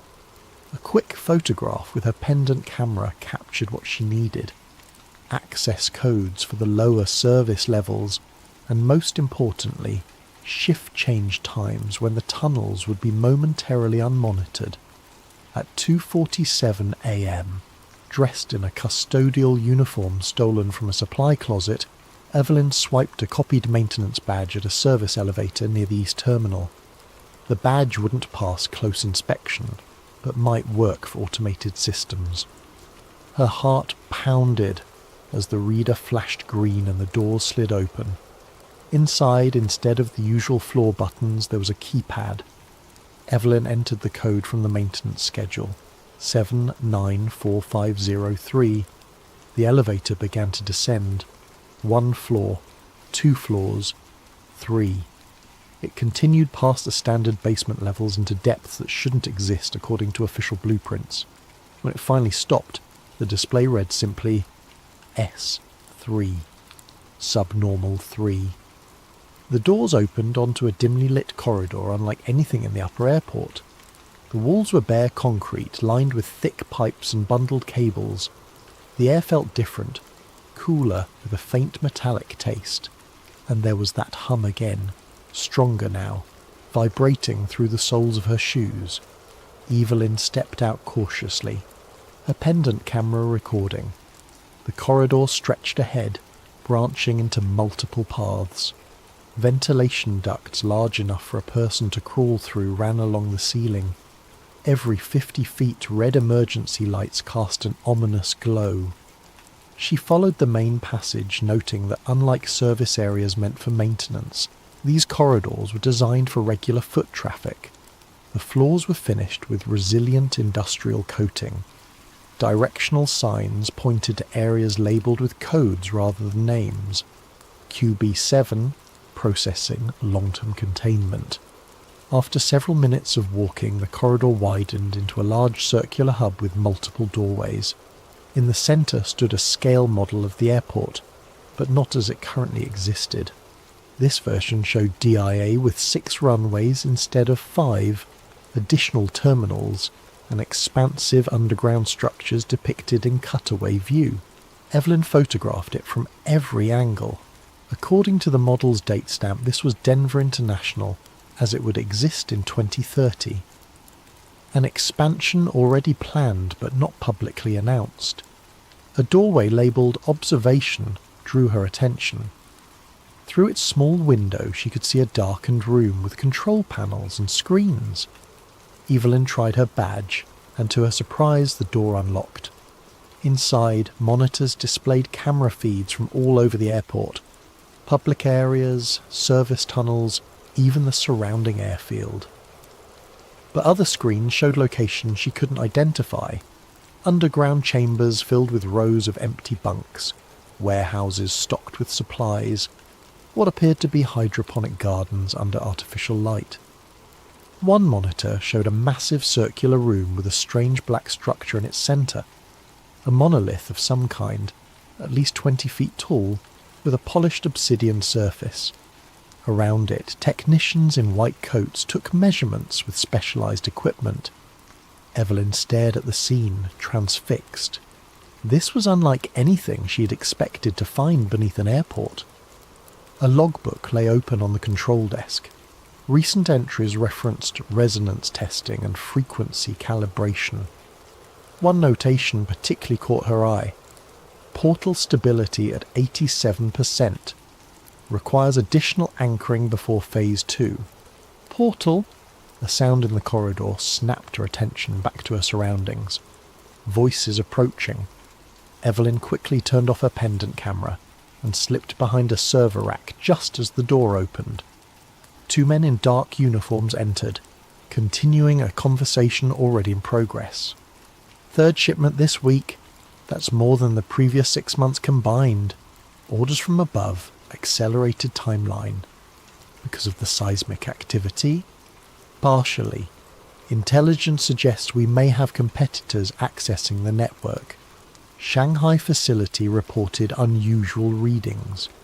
They moved to the control panels, their backs to Evelyn's hiding place. What about the upper levels? Security protocols. Remain in place. Limited access. Need to know basis. And the journalist? Evelyn's blood ran cold. Being handled. Her breach of the service tunnels was expected. Walter played his role perfectly. He doesn't know he's an asset. Of course not. Carefully cultivated over decades. Retirement package includes memory modification. The men fell silent as they focused on the monitors. One adjusted settings while the other took notes. Evelyn remained frozen behind the server rack, barely breathing. After what seemed like an eternity, they finished their work and moved toward the door. Shift change in 20 minutes. Make sure the containment teams are ready. What about tonight's arrivals? Processing as usual. The VIPs go directly to level S5. After they left, Evelyn waited 5 full minutes before emerging from her hiding place. Her mind raced with questions. Walter had been used to feed her information. But why? What was this facility really for? And most disturbingly, they had expected her to find the tunnels. Her investigation wasn't exposing their secret. It was somehow part of their plan. She needed to see more before escaping. Following the hub's directional signs, she chose the path marked Processing, moving as quietly as possible through the empty corridors. The processing area turned out to be a large chamber filled with equipment that resembled advanced medical scanning technology. Gurneys lined one wall. Isolation rooms with observation windows stood ready. Everything was immaculately clean and appeared to be regularly used. Beyond this area, Evelyn found something even more disturbing. A massive room filled with empty containment units. Hundreds of transparent chambers large enough to hold adult humans, connected to life support systems and monitoring equipment. These weren't designed for medical care. They were designed for storage. In an adjacent laboratory, refrigeration units held rows of vials labelled with alphanumeric codes. Research documents scattered on desks referenced extended biostasis and consciousness mapping. This went far beyond any government black site or military installation. Whatever was happening beneath Denver International Airport involved technologies and purposes Evelyn could barely comprehend. As she documented everything with her camera, the ambient hum that permeated the facility suddenly intensified. The lights flickered. An announcement echoed through hidden speakers. "Attention all personnel. Harmonic stabilization sequence initiating. Secure all sensitive materials and proceed to designated safe zones. Resonance testing commencing in 5 minutes." Evelyn knew she needed to leave immediately. She retraced her steps toward the hub, planning to return to the service elevator. But as she rounded a corner, she came face to face with the security team in black tactical gear. They didn't seem surprised to see her. "Evelyn Hart," the leader said calmly. "Your tour ends here." The security team didn't restrain Evelyn. They didn't confiscate her equipment or even search her. Instead, they escorted her through corridors she hadn't yet explored, descending even deeper beneath the airport. "Where are you taking me?" she demanded, trying to maintain some illusion of control. "To what you came to find," the leader replied simply. They arrived at massive double doors emblazoned with the now familiar symbol, the eye within the triangle. 2 guards stood at attention outside, wearing black suits with subtle lapel pins, the square and compass of the Freemasons. The leader of Evelyn's escort team stepped forward, placing his palm on a biometric scanner. "Witness Hart as scheduled," he announced. "Scheduled?" The door swung open silently, revealing a vast underground chamber unlike anything Evelyn could have imagined. The ceiling arched at least 60 feet above a circular floor the size of a football field. The walls were a strange material that seemed to absorb light rather than reflect it, and at the centre stood the black monolith she had glimpsed on the security monitors. A perfect obsidian rectangle, its surface rippling occasionally as if it weren't completely solid. Around the chamber's perimeter, tiered seating accommodated what appeared to be viewing galleries. Men and women in formal attire occupied these areas, observing both the monolith and Evelyn's entrance with equal interest. Their faces were partially obscured by the chamber's unusual lighting, but she recognized certain features associated with wealth and power: the confident postures, the expensive watches, the security details hovering nearby. "Council is in session," her escort explained, directing her to a small podium facing the gathered assembly. "You will observe and report." "Report what?" Evelyn asked, bewildered. "The truth. That's what you came for, isn't it?" Before she could respond, the lights dimmed further and a resonant tone filled the chamber. The black monolith pulsed in rhythm with the sound, its surface becoming increasingly fluid. The assembled observers fell silent. A figure in elaborate ceremonial robes stepped onto a platform near the monolith. Though his face was shadowed by a hood, his voice carried effortlessly through the chamber.